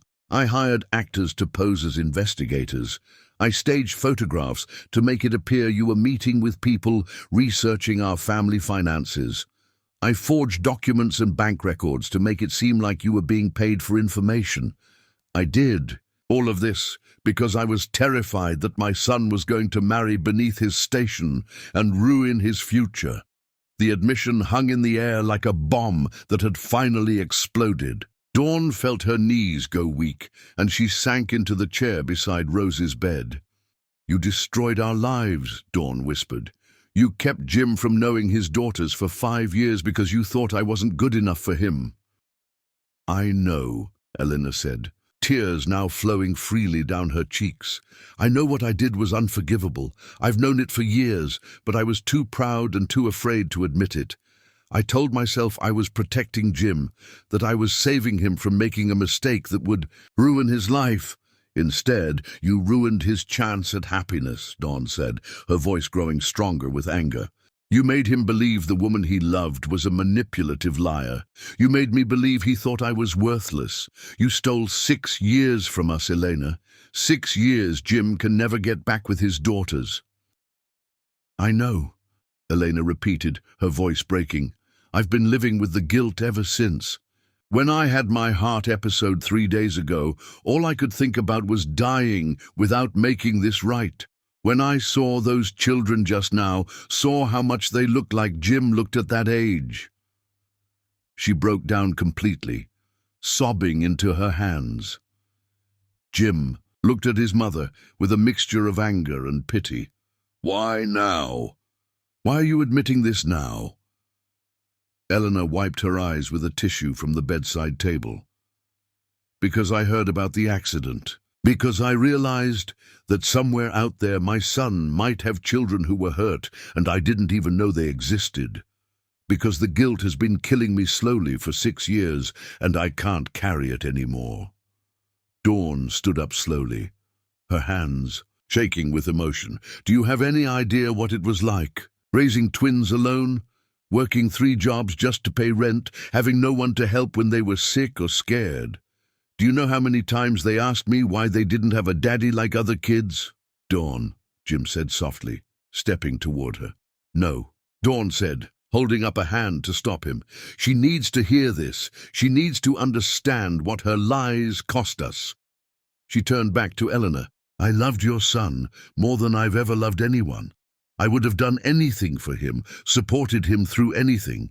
And when he accused me of the things you made him believe, it broke something inside me that I'm not sure can ever be fixed." Eleanor nodded, accepting the verbal lashing without defense. "You're right. I destroyed something beautiful because I was too narrow-minded to see what it really was. I can't undo what I did. I can't give you back those 6 years or take away the pain I caused. But I can tell you that I was wrong about you, Dawn. Completely, utterly wrong." "What do you mean?"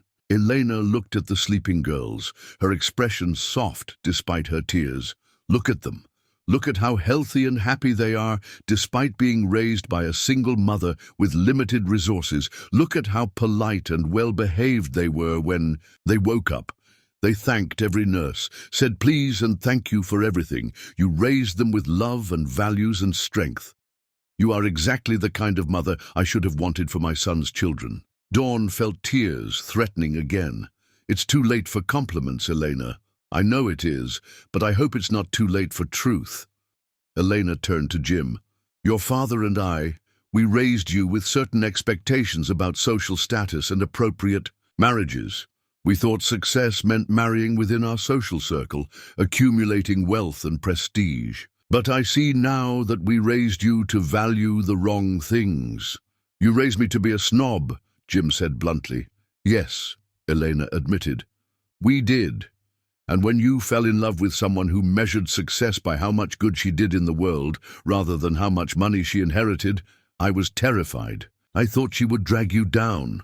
I never considered that maybe she would lift you up. Dawn sank back into her chair, emotionally exhausted by the confrontation. I still don't understand why you went to such elaborate lengths. If you didn't, approve of me, why not just talk to Jim about your concerns? Because I could see how much he loved you, Eleanor said simply. I could see that no rational argument would sway him. He looked at you the way— She paused, her voice catching. The way I used to look at his father before money and status became more important than love. I was jealous, I think. Jealous that you had captured my son's heart so completely when I felt like I was losing him to his medical career and his own life. Jim scrubbed his hands over his face. So you destroyed us to keep me close to you. I destroyed you to keep you in the life I thought you should have, and in doing so I lost you anyway. You've been distant from me for years, Jim. I knew you were unhappy. I knew something was missing from your life, but I convinced myself it was better than the alternative. The alternative being a family with the woman I loved and children who adored me? Elena nodded miserably. I was wrong about everything. At that moment, Rose stirred in her bed, her eyes fluttering open. She looked around the room in confusion, taking in the three adults standing awkwardly around the beds. "Mommy," she said sleepily, "why is everyone sad?" Dawn immediately moved to her daughter's side, smoothing her hair. "We're not sad, baby. We're just talking about grown-up things." Rose's gaze moved to Eleanor, whom she didn't recognize. "Who's the pretty lady?" Elena's breath caught at being called pretty by this beautiful granddaughter she had never known existed. I'm Jim's mother," she said softly. Rose considered this information seriously. "That makes you our grandmother?" Yes, I suppose." "It does," Elena said, her voice wondering. "Are you sad because we got hurt?" Rose asked with 5-year-old directness. Elena nodded, not trusting her voice. "It's okay," Rose said generously. "We're getting better. Daddy Jim is taking good care of us." "Daddy Jim?" Eleanor looked at her son with surprise. "They accepted me immediately," Jim said quietly. "No questions, no hesitation. They just welcomed me into their lives like I'd always been there.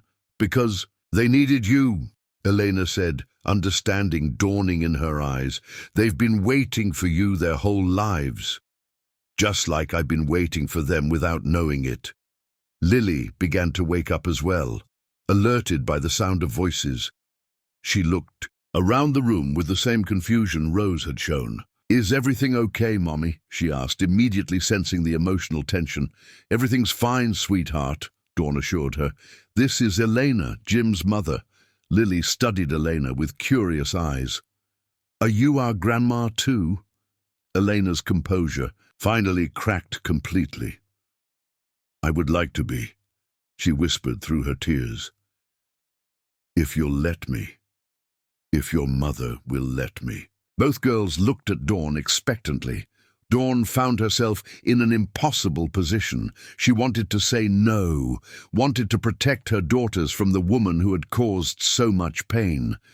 But she also saw genuine remorse in Elena's eyes, and she understood that her daughters deserved to know all of their family, complicated as it might be. "We'll see," Dawn said carefully. "Grandmothers have to earn the right to be in little girls' lives." Elena nodded eagerly. "I understand. I'll do whatever it takes." "Can we talk about this later?" Jim interrupted. "The girls need rest, and they don't need to be in the middle of adult conversations." Dawn nodded gratefully. "He's right. We all need time to process this." Elena stood to leave, but she paused at the door. "Dawn, I meant what I said. about being wrong about you. You're exactly the woman I should have wanted for my son. I just hope someday you can forgive a foolish old woman who let prejudice blind her to what really mattered." After Elena left, the room fell into silence. The girls settled back into sleep, emotionally exhausted by their injuries and the confusing adult drama they didn't fully understand. Jim sat down heavily in the chair Elena had vacated. "I don't know what to say." "You don't have to say anything," Dawn replied. "This is a lot for all of us to process." "She was right about one thing," Jim said quietly. "You are exactly the woman I should have chosen. You're exactly the woman I did choose before I let her lies poison my mind against you." Dawn looked at him across the space between their daughters' beds. "We can't go backward, Jim. Too much has happened. Too much time has passed." "I know we can't go backward," Jim said. "But maybe we can go forward. Maybe we can build something new, something stronger than what we had before." "For the girls?" "For the girls," Jim agreed. "And maybe, eventually, for us too."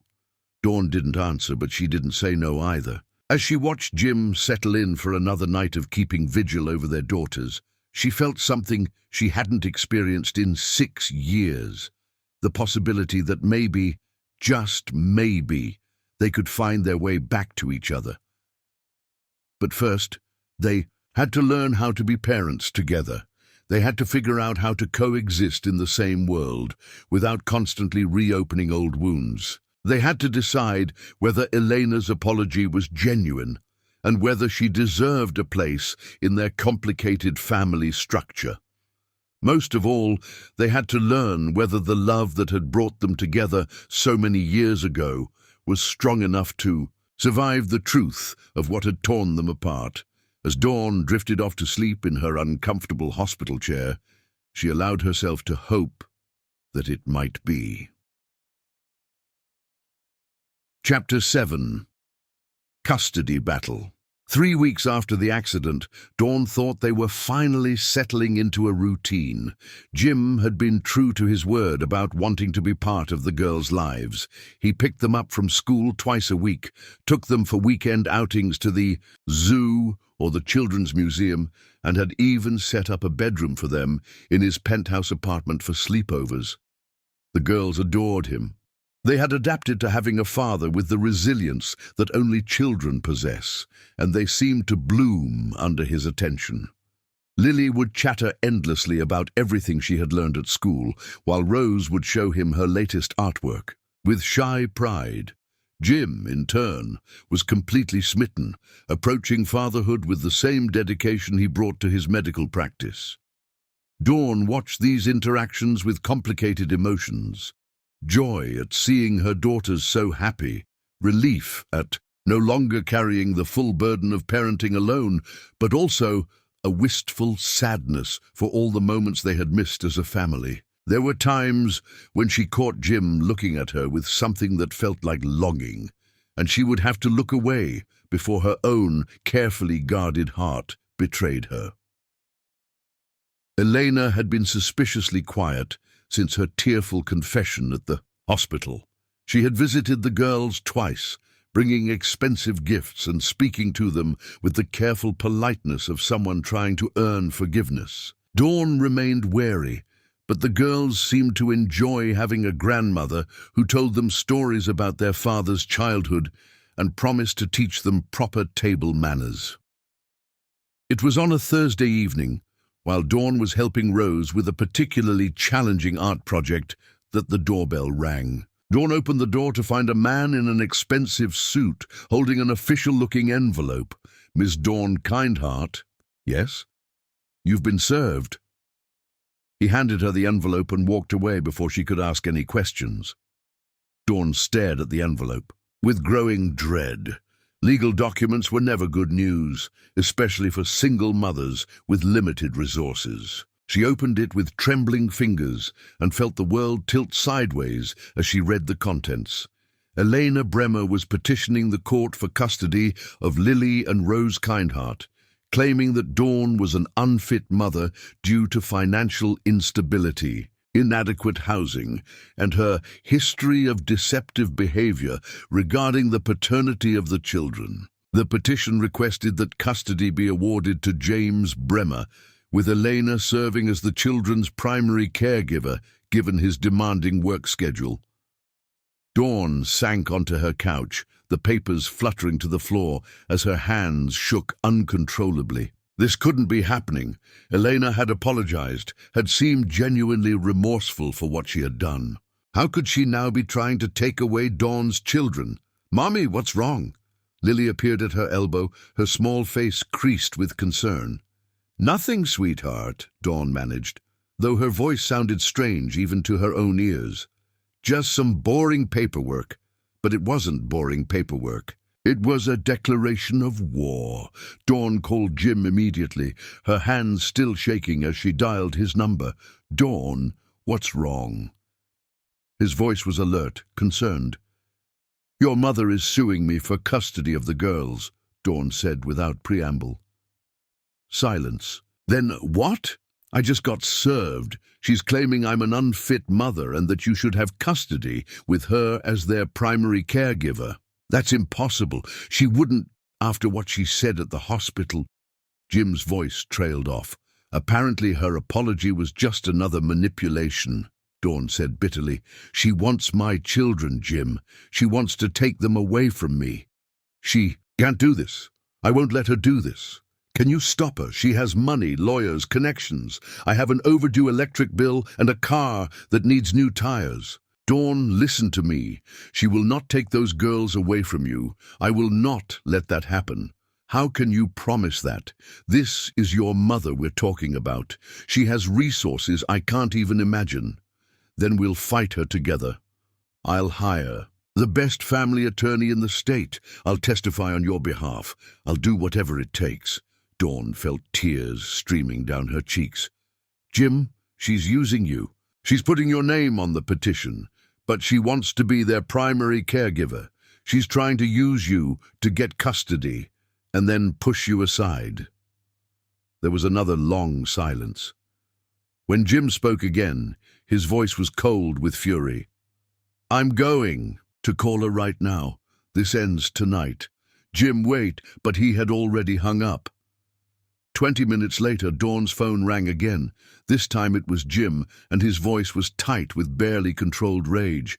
"I just spoke with my mother. She claims she's doing this for the girls' own good, that they deserve financial security and educational opportunities you can't provide." "And what did you tell her?" "I told her that if she doesn't withdraw this petition immediately, she'll never see me or her granddaughters again. I told her that I'll fight her in court, and I'll make sure everyone knows exactly what kind of person she really is." Dawn felt a flutter of hope. "What did she say?" "She said I'm being emotional, and that I'll thank her when I realize how much better off the girls will be in her care." Jim's voice grew harder. "She actually believes she's doing the right thing, Dawn. She thinks she's saving them from poverty and giving them a better life at the cost of separating them from their mother. She doesn't think that matters. She thinks love is less important than money and status." Jim paused. "I'm coming over. We need to talk about how we're going to handle this." Jim arrived at Dawn's apartment 30 minutes later, still wearing his hospital scrubs and looking more exhausted than she had ever seen him. The girls were in bed, and Dawn had spent the time since his call pacing her small living room and trying not to panic. "I've already called my attorney," Jim said without preamble. "Margaret Chen is the best family lawyer in the city. She'll represent you, and I'll cover all the costs." "Jim, I can't let you—" "Yes, you can. This is my mother causing this problem, and it's my responsibility to fix it. Besides, these are my daughters too. I have just as much at stake as you do." Dawn sank onto her couch, suddenly feeling the weight of everything that had happened in the past month. "I'm scared, Jim. What if she wins? What if the court decides that a wealthy grandmother can provide better for them than a single mother with a modest income?" Jim sat beside her, careful to maintain some distance, but close enough that she could feel the warmth of his presence. She won't win. Margaret is brilliant, and we have the truth on our side. Plus, I'll testify that I want the girls to remain with you. Will you? Even though giving them to Elena would be easier for you? You'd still get to see them, but you wouldn't have to deal with me. Jim turned to face her fully. Dawn, do you really think I would choose easy over right? Do you think I would let my daughters be raised by the woman who destroyed their parents' relationship with lies and manipulation?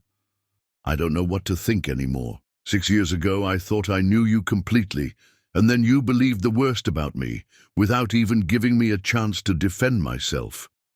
You're right, Jim said quietly.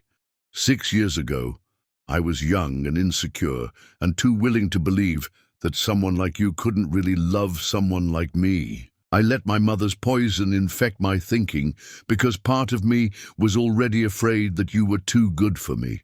That's not true. It is true. You were this brilliant, compassionate woman who cared more about helping others than advancing herself. You volunteered at homeless shelters, tutored struggling students for free, and chose teaching because you wanted to make a difference. Meanwhile, I was the privileged son of a wealthy family who had never had to struggle for anything. Dawn stared at him. Is that really how you saw me? As someone who was too good for you? I saw you as someone who made me want to be better than I was, someone who challenged me to think beyond my own narrow world. And when my mother presented evidence that you were just like everyone else in my social circle, someone who saw relationships as transactions, part of me almost believed it because it was easier than believing I had found something real. So, you threw us away. I threw us away, Jim agreed, and I've regretted it every day since, but I won't make that mistake again, Dawn. I won't let my mother destroy what's left of our family. Dawn felt something crack open in her chest, something that had been frozen solid for 6 years. Our family? We are a family, whether we're together romantically or not. We share 2 incredible daughters, and we both love them more than anything in the world. That makes us family. And what about us? What about what we used to be? Jim was quiet for a long moment. I'd like to believe we could find our way back to that someday, but right now, the most important thing is protecting Lily and Rose from my mother's latest manipulation. Everything else can wait. Dawn nodded, feeling simultaneously relieved and disappointed by his practical response. So what happens next? Next, we prepare for battle. Margaret will file a response to the petition, we'll gather evidence of what an excellent mother you are, and I'll make it clear to the court that I support the girls remaining in your custody. And Elena? Jim's expression hardened. Elena is about to learn that there are consequences for her actions. I'm done protecting her from the results of her choices. As Jim prepared to leave, Dawn felt compelled to ask one more question. Jim, why are you doing this? Really? You could have your daughters in your life without all this drama if you just went along with Elena's plan. Jim paused at her door, his hand on the handle. Because 6 years ago, I chose to believe lies over love. I chose fear over faith.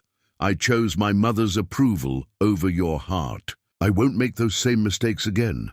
This time, I'm choosing you. I'm choosing our daughters. I'm choosing what's right, no matter what it costs me.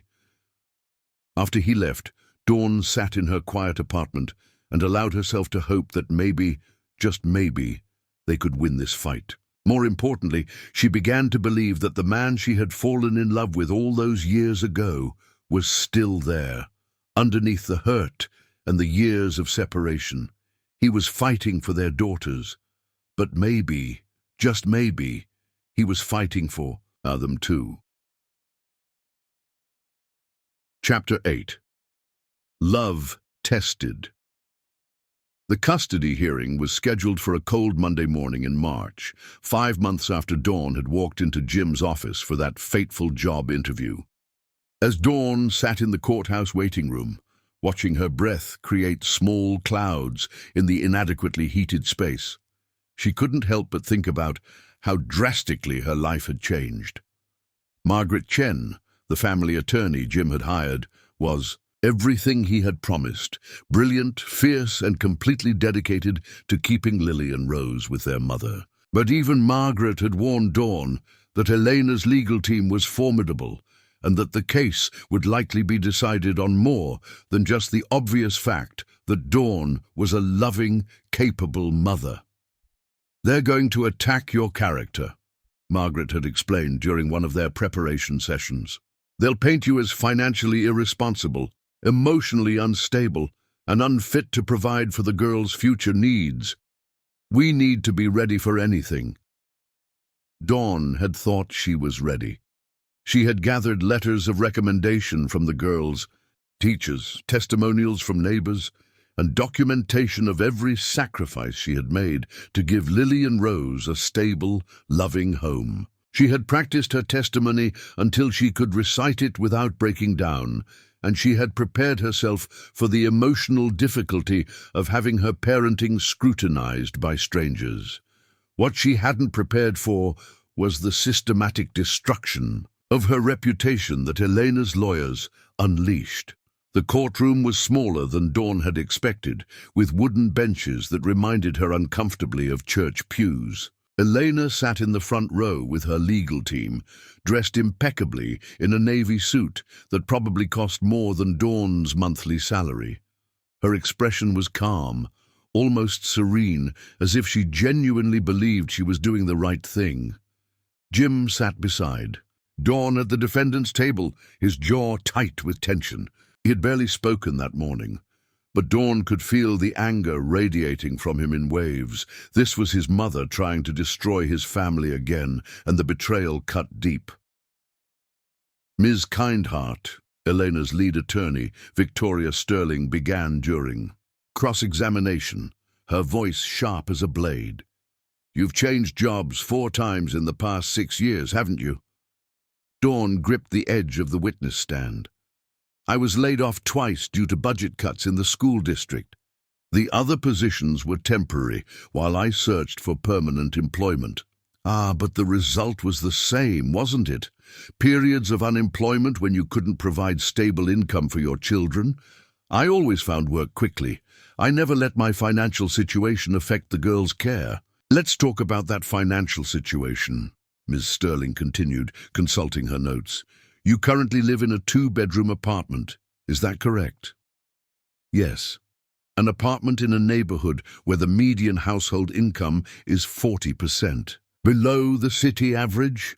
Dawn felt heat rise in her cheeks. "It's a good neighborhood, safe, with excellent schools." "Is it safe?" "According to police reports, there have been 6 incidents of petty crime within a 2-block radius of your building in the past year." Margaret objected, but the damage was already being done. Dawn could see the judge making notes, his expression growing more skeptical with each question. "And your current monthly income, Ms. Kindheart?" Dawn stated the figure, knowing how modest it sounded in this sterile courtroom environment. "That's barely above the poverty line for a family of 3, isn't it?" "We manage just fine," Dawn said, firmly. "The girls have everything they need. Everything they need, perhaps.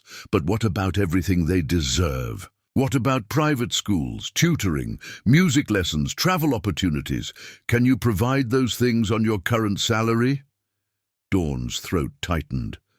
"Love and stability are more important than expensive activities." "Are they?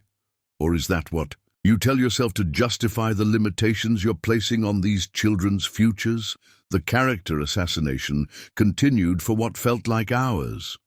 Dawn's student loan debt was presented as evidence of financial irresponsibility. Her decision to work part-time when the girls were infants was twisted into abandonment. Even her choice to keep the twins' paternity secret was used as evidence of deceptive behavior and poor judgment. By the time Miss Sterling finished, Dawn felt emotionally battered. She caught sight of Eleanor sitting in the gallery, her face carefully composed, but her eyes bright with what looked disturbingly like satisfaction. When it was Margaret's turn to present their case, she did so with the skill Dawn had hoped for. She called Dawn's supervisor at the hospital, who testified about her dedication and compassion. She called the girls' teachers, who spoke about the obvious love and security the children felt at home. She presented character references from neighbors and friends who had watched Dawn raise Lily and Rose with unwavering devotion. Miss Kindheart may not have unlimited financial resources, Margaret argued in her closing statement, but she has given these children something far more valuable: unconditional love, moral guidance, and the security of knowing they are the most important things in their mother's world. But it was Jim's testimony that proved most powerful. "Dr. Bremer," Margaret began, "what is your opinion of Miss Kindheart's fitness as a mother?" "Dawn is an exceptional mother," Jim said without hesitation, his voice carrying clearly through the courtroom. "Despite facing challenges that would break many people, she has raised our daughters to be kind, intelligent, well-behaved children who feel completely loved and secure." "And do you support the petition for custody transfer?" "Absolutely not. The girls belong with their mother." Ms. Sterling's cross-examination of Jim was brutal.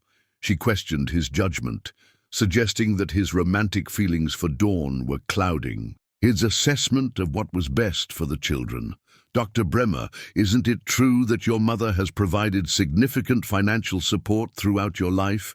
"Yes, she has. Your medical school tuition, your first home, start-up costs for your practice." "Yes. And isn't it true that opposing her in this matter could jeopardize your relationship with her and your future inheritance?" Jim was quiet for a long moment. Dawn held her breath, knowing this was the crucial test.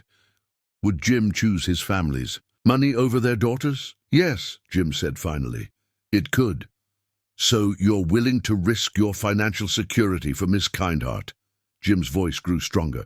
"I'm willing to risk everything for my daughter's happiness and well-being, and their happiness depends on remaining with the mother who has loved and cared for them since birth. Even if it means they continue living in modest circumstances rather than the privileged lifestyle your mother could provide." "Money doesn't create loving families, Miss Sterling. My mother's wealth didn't prevent her from lying to me 6 years ago. It didn't prevent her from keeping me from knowing my daughters existed. Financial security means nothing if it comes at the cost of separating children from the parent who loves them most." The courtroom was absolutely silent as Jim's words sank in. Dawn felt tears streaming down her cheeks at his unwavering support. Elena took the stand next, presenting herself as a concerned grandmother who only wanted to provide opportunities for her grandchildren. "I can offer them the finest schools, cultural experiences, travel," Elena said smoothly. "I can ensure they never want for anything." "And their relationship with their mother?" Margaret asked during cross-examination. "Ms. Kindheart would be welcome to visit regularly. I'm not trying to separate them from their mother. I'm trying to give them a better life, better than the loving home they currently have." Elena's composure flickered. "Love alone isn't enough to raise children properly. They need stability, opportunities, advantages that Ms. Kindheart simply cannot provide." Margaret's expression turned razor-sharp. "Mrs. Bremer, isn't it true that 6 years ago you fabricated evidence to destroy the relationship between your son and Ms. Kindheart?" The color drained from Eleanor's face. I was trying to protect. You hired actors, staged photographs, and convinced your son that the woman carrying his children was trying to manipulate him for money. You thought what, Mrs. Bremer? That lies were preferable to truth, that manipulation was an acceptable tool for getting what you wanted. Eleanor looked desperately toward her legal team, but there was no objection that could save her from her own history. Mrs. Bremer, if you were willing to go to such elaborate lengths to destroy your son's happiness once, how can this court trust that you won't use the same manipulative tactics with his daughters? The question hung in the air like an indictment. Elena's carefully constructed facade crumbled as she struggled to find an answer that wouldn't further damage her case. After 2 days of testimony, the judge retired to make his decision. Dawn, Jim, and Margaret waited in the hallway, the tension almost unbearable. When they were called back into the courtroom, Dawn felt like she might collapse from the stress. After careful consideration of all testimony and evidence presented, Judge Harrison began, his voice grave. This court finds several troubling aspects to this petition. While Mrs. Bremer's desire to provide for her grandchildren is understandable, her documented history of deception and manipulation raises serious questions about her motivations. Dawn's heart hammered against her ribs. Furthermore, this court has seen no evidence that Ms. Kindheart is anything other than a devoted, capable mother who has successfully raised her daughters under challenging circumstances. The children appear healthy, happy, and well-adjusted under her care. The judge's gaze moved to Elena. Mrs. Bremer, your willingness to separate young children from their primary caregiver based solely on financial considerations, combined with your history of manipulation in family matters, convinces this court that your petition is not in the children's best interests. Dawn felt Jim's hand squeeze her shoulder. The petition for custody transfer is denied. The children will remain in the custody of their mother, with existing visitation arrangements for their father to continue. As the gavel fell, Dawn nearly collapsed with relief. They had won. The girls would stay with her, but as they left the courthouse, Dawn felt emotionally and financially drained. The weeks of legal battles had cost her sleep, peace of mind, and money she couldn't afford to spend. I keep thinking about leaving, Dawn said quietly as they stood on the courthouse steps. Taking the girls somewhere, Elena can't reach us. Jim turned to her in alarm. Dawn, you can't run. We won. She can't hurt us anymore. Can't she? She tried to take my children, Jim. She put us through hell because she thinks money matters more than love. What's to stop her from trying again in a few years? Jim was quiet for a long moment, then his expression hardened with resolve. Me. I'm what's stopping her. I meant what I said in there, Dawn. I choose you and the girls over everything else. My inheritance, my family connections, all of it. And if she completely cuts you off, if you lose everything, Jim smiled, and for the first time in weeks, it reached his eyes. Then I'll have everything that actually matters. As they walked toward the parking garage together, Dawn realized they had survived their first real test as a family. Elena's worst attacks had only made them stronger and more united, but the most important test was still ahead, learning whether the love that had brought them together could fully heal the wounds left by years of separation and betrayal. The custody battle was over, but the real work of rebuilding their relationship was just beginning. Chapter 9. The Proposal. 2 months after the custody battle ended, Dawn was beginning to believe that they might actually find their way to some kind of normal life. Elena had maintained a conspicuous silence since the court's decision, apparently finally understanding that her manipulations had permanently damaged her relationship with her son. Jim continued to be a devoted father, taking the girls every weekend and Wednesday evenings, building the kind of relationship with them that Dawn had always dreamed they could have. What surprised her most was how naturally the three of them had fallen into a co-parenting rhythm. Jim never questioned her decisions about the girls' bedtimes or discipline. Dawn never felt like he was trying to override her authority. They communicated about everything from school events to doctor's appointments with seamless cooperation. The only thing that hadn't been discussed was the future of their own relationship. There were moments when Jim lingered at her door after dropping the girls off when their hands brushed while helping with homework. that Dawn wondered if they were moving towards something more than co-parenting. But neither had broached the subject directly, both seeming afraid to risk the fragile peace they had built. It was on a Saturday afternoon in early April, while she was folding laundry and the girls were at Jim's apartment, that Dawn's phone rang with an unfamiliar number. "Is this Dawn, Kindheart?" The voice was professional, businesslike. "Yes, this is Dawn. Ms. Kindheart, this is Patricia Williams from Williams Real Estate. I have a client interested in purchasing your apartment building. He's authorized me to offer you $5,000 cash to break your lease early." Dawn sank onto her couch, confused. "Someone wants to buy my building?" "Yes, ma'am. The new owner is planning extensive renovations and would prefer vacant units. Can you be out by month's end?" Dawn's mind raced. $5,000 would solve many problems, but finding a new apartment on short notice would be nearly impossible in her price range. "Can I have time to think about it?" "Of course. I'll call back in a few days." Dawn sat staring at her phone, wondering who could want to buy her modest building and why they'd pay tenants to leave early. When Jim brought the girls home that evening, their excitement was immediate. "Mommy, Daddy Jim took us to look at houses," Lily announced. "Houses?" Dawn looked at Jim questioningly. "Just exploring the neighborhood," Jim said casually, but something in his expression made Dawn suspicious. "Can we live in a house with a backyard?" Rose asked hopefully. "Daddy Jim showed us one with a swing set."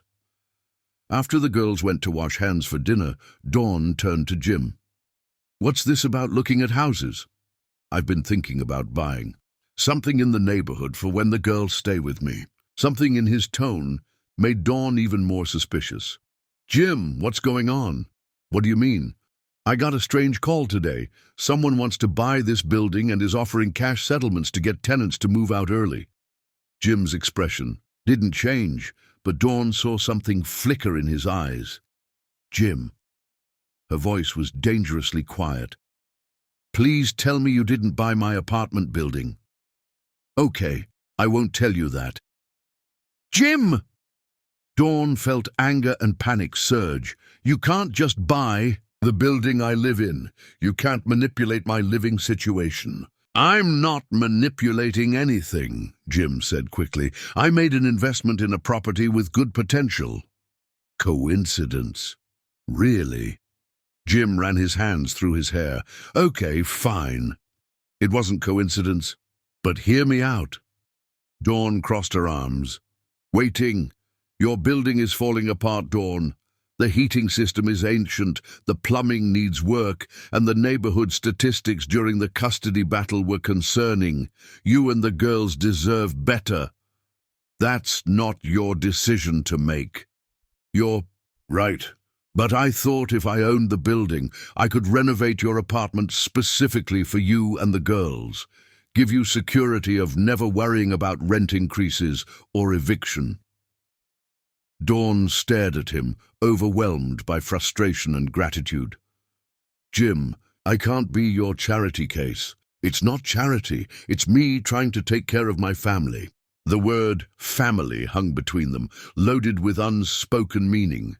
"We're not," Dawn started, then stopped. "Jim, what are we doing here?" "I don't know," he admitted. "I know what I want us to be doing, but I don't know if you're ready to hear it." Dawn felt her heart race. "What do you want us to be doing?" Jim stepped closer. "I want us to be a real family. Not just co-parents, but a real family.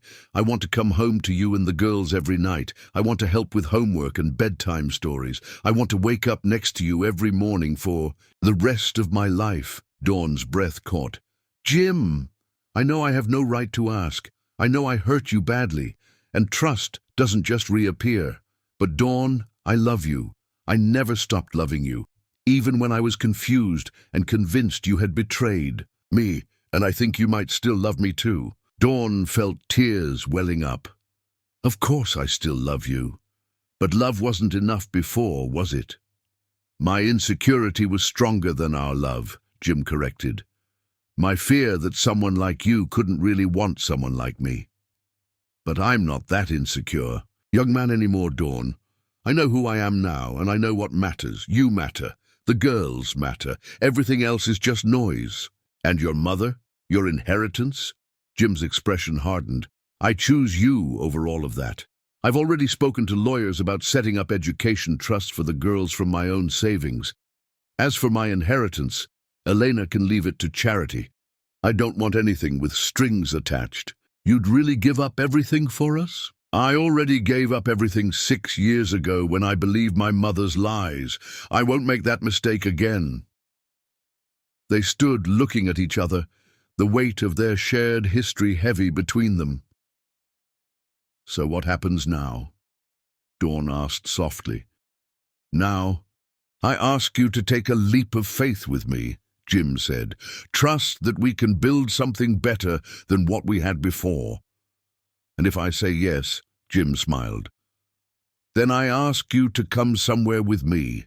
There's something I want to show you. An hour later, after arranging childcare, Dawn found herself walking through Riverside Park, the same park where she and Jim used to spend hours talking about their dreams and planning their future together. Do you remember this place? Jim asked, as they approached a bench overlooking the river. Of course, we used to come here all the time. You brought me here the first time you said you loved me, and I brought you here the night I decided I was going to ask you to marry me, Jim said quietly. Dawn's steps faltered. What? That last week before everything fell apart. I sat on this bench thinking about how I was going to propose. I had it all planned. Bring you here at sunset, get down on one knee by the old oak tree. Dawn felt her heart breaking. Jim, why are you telling me this? Because I want you to know that even before I knew about the girls, I was planning to make you my wife. It wasn't about pregnancy or responsibility. It was about love. They had reached the old oak tree, its branches fuller than 6 years ago. Jim stopped walking and turned to face Dawn. I know we can't go back, he said, but maybe we can go forward. Maybe we can build something new together. To Dawn's complete shock, Jim dropped to one knee right there under the oak tree. Dawn Kindheart, he said, his voice steady despite the emotion in his eyes. Will you marry me? Will you let me spend the rest of my life making up for the years we lost? Dawn stared down at him, her heart pounding. Jim, do you have a ring? Jim smiled and pulled out a small velvet box. I do, but it's not what you might expect. He opened the box to reveal a simple gold band with a small but beautiful diamond, clearly vintage and well-loved. It was my grandmother's, Jim explained. She left it to me with instructions to give it to the woman who captured my heart completely. Dawn's vision blurred with tears. It's perfect. So that's a yes. Dawn looked down at the man she had never stopped loving, kneeling under the tree where they had shared so many dreams. Yes, she whispered, then louder. Yes, Jim. Yes, I'll marry you. As Jim slipped his grandmother's ring onto her finger and stood to kiss her, Dawn realized that sometimes the most beautiful love stories survive the worst trials. When they finally broke apart, both crying and laughing, Jim rested, his forehead against hers. I love you, Dawn Kindheart. I've loved you for 8 years, and I'll love you for the rest of my life. I love you too, Dawn replied, and this time nothing is going to tear us apart. As they walked back toward home, toward their daughters and their future together, Dawn realized that they weren't just getting a second chance at love, they were getting the chance to build the life they were always meant to have. Chapter 10. Forever Family. 3 months later, on a perfect Saturday morning in July, Dawn stood in the small bridal room adjacent to the hospital chapel, smoothing the simple ivory dress she had chosen for her wedding day. This wedding would be intimate, meaningful, and focused on what truly mattered, the family they were creating together. "Mommy, you look like a princess," Rose exclaimed from her chair nearby, her own dress a soft pink that complemented her dark hair beautifully. "The prettiest princess ever," Lily agreed, carefully adjusting her small basket of flower petals. Both girls wore matching pink dresses with small crowns of baby's breath in their hair. Dawn had insisted on a small wedding. After everything they had been through, she wanted their wedding to be about love and family, not spectacle. The guest list included only their closest friends from the hospital, a few fellow teachers, and neighbors who had supported her through the difficult years. Notably absent was Elena Bremer. Jim had made it clear that his mother would not be welcome. Unless she offered genuine apology and acceptance, Elena had chosen pride over reconciliation. "Are you nervous, Mommy?" Lily asked, studying Dawn's face with perceptive eyes. "A little," Dawn admitted, "but it's good nervous, excited nervous. Like when we got to meet Daddy Jim for the first time?" Dawn smiled, remembering that day in the hospital. Exactly like that. A soft knock interrupted them. "Dawn?" "It's time," called Margaret Chen, serving as Dawn's matron of honor. Dawn took a deep breath, gathering her bouquet of lilies and roses. Jim's suggestion. "Okay, girls, ready to help Mommy get married?" Both twins nodded enthusiastically.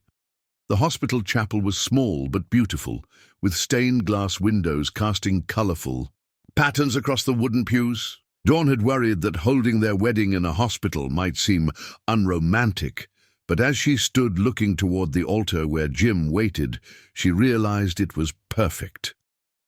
This was where they worked together, where they had learned to trust each other again. Jim stood at the altar wearing a simple black suit, his face radiant with joy. Beside him stood Dr. Patterson as best man, and several colleagues who had watched their love story unfold. As the pianist began the wedding march, Lily and Rose began their procession, scattering rose petals with 5-year-old concentration. The small congregation chuckled as Rose stopped to wave at a familiar face, and Lily gently pulled her sister forward. Then it was Dawn's turn. She had chosen to walk herself down the aisle, a symbol of her independence and free choice to join her life with Jim's. As she moved toward the altar, her eyes never left Jim's face, seeing all the love and wonder that filled her own heart. When she reached the altar, Jim stepped forward to take her hand, and Dawn felt the last of her fears melt away. "Dearly beloved," began Reverend Martinez, the hospital chaplain, "we are gathered to witness the union of James and Dawn and to celebrate the family they have built together through love, perseverance, and faith." When it came time for Jim to speak his vows, his voice was steady but emotional. "Dawn," he began, looking directly into her eyes, "6 years ago, I lost faith in us. I let fear and doubt destroy the most beautiful thing in my life, but you never gave up. You raised our daughters with love and strength, and you gave me the chance to earn my way back into your heart. Today I promise that I will never let fear win again. I promise to choose love over doubt, faith over fear, and family over everything else." He turned to include Lily and Rose. "And to my daughters, I promise that I will never leave you again. I will be here for every scraped knee, every bedtime story, every milestone. You are my heart, and I will spend the rest of my life making sure you know how much you are loved." By the time Jim finished, there wasn't a dry eye in the chapel. Dawn composed herself before speaking her own promises. "Jim," she began, her voice clear despite her tears, "you once told me that love isn't just a feeling, but a choice we make every day. Today, I choose you. I choose us. I choose to trust in the love that brought us together and the strength that carried us through everything that tried to tear us apart. I promise to be your partner in all things, to support your dreams, and to build a life with you that our daughters can be proud of." She looked at their daughters. "And to Lily and Rose, I promise that your daddy and I will always put you first, that we will work together to give you the family you've always deserved, and that our love for each other will only make our love for you stronger." The exchange of rings was simple. Jim's already given grandmother's ring and a matching gold band for him. As they slipped the rings onto each other's fingers, Dawn felt the weight of their shared commitment. "By the power invested in me, Reverend," Martinez concluded, "I now pronounce you husband and wife. Jim, you may kiss your bride." Jim's kiss was gentle, but filled with all the passion and love that had sustained them through years of separation. When they broke apart, the small congregation erupted in applause, with Lily and Rose clapping loudest of all. "I present to you the Bremer family, Jim, Dawn, Lily, and Rose." As they walked back down the aisle together, Jim carrying Rose and Dawn holding Lily's hand, Dawn felt complete for the first time in 6 years. The reception was held in the hospital's community room, decorated with simple white flowers and filled with laughter. Dawn danced with Jim to their wedding song while Lily and Rose twirled around them in their party dresses. "No regrets?" Jim asked as they swayed together. "Only one," Dawn replied, smiling up at her new husband. Jim's expression grew concerned. "What?" "I regret that we waited so long to get here." Jim laughed, spinning her around before pulling her close again. "Maybe we needed the waiting. Maybe we needed to understand what we were fighting for. I'm done waiting for our life to begin. I'm ready for everything, the good days and the hard days, as long as it's with you." 1 year later, Dawn stood at the kitchen window of their modest but beautiful home, watching Jim push Lily and Rose on the swing set in their backyard. The house wasn't large. A simple 3-bedroom colonial in the same neighborhood where Dawn had raised the girls alone, but it was filled with love and laughter. Jim had started his free clinic in the neighborhood, using his medical expertise to serve families who couldn't afford traditional health care. Dawn had returned to teaching part-time while completing her master's degree in education. Elena had reached out twice in the past year, once with Christmas gifts, once requesting a meeting. Both times, Jim had politely declined contact until she was ready to accept Dawn without conditions. The estrangement continued, but Jim no longer felt guilty about choosing his chosen family over his birth family. The girls, now 6 and thriving in 1st grade, had adapted to their new life with the resilience of children who finally felt secure. They adored their father, loved their house with its big backyard, and had seamlessly transitioned into calling Dawn and Jim Mommy and Daddy. "Daddy, push higher," Rose called from the swing. "I want to touch the clouds," Lily added. Dawn smiled, one hand unconsciously moving to rest on her still flat stomach. She had taken the pregnancy test that morning, and the 2 pink lines had filled her with profound joy. Their family was about to grow again. "Jim," she called from the back door, "can you come in for a minute?" "5 more minutes, Daddy," Lily pleaded. "I'll be right back, girls." Jim jogged toward the house, his face flushed from playing outside. At 32, he looked younger and happier than he had in years. "What's up?" he asked as he reached the porch.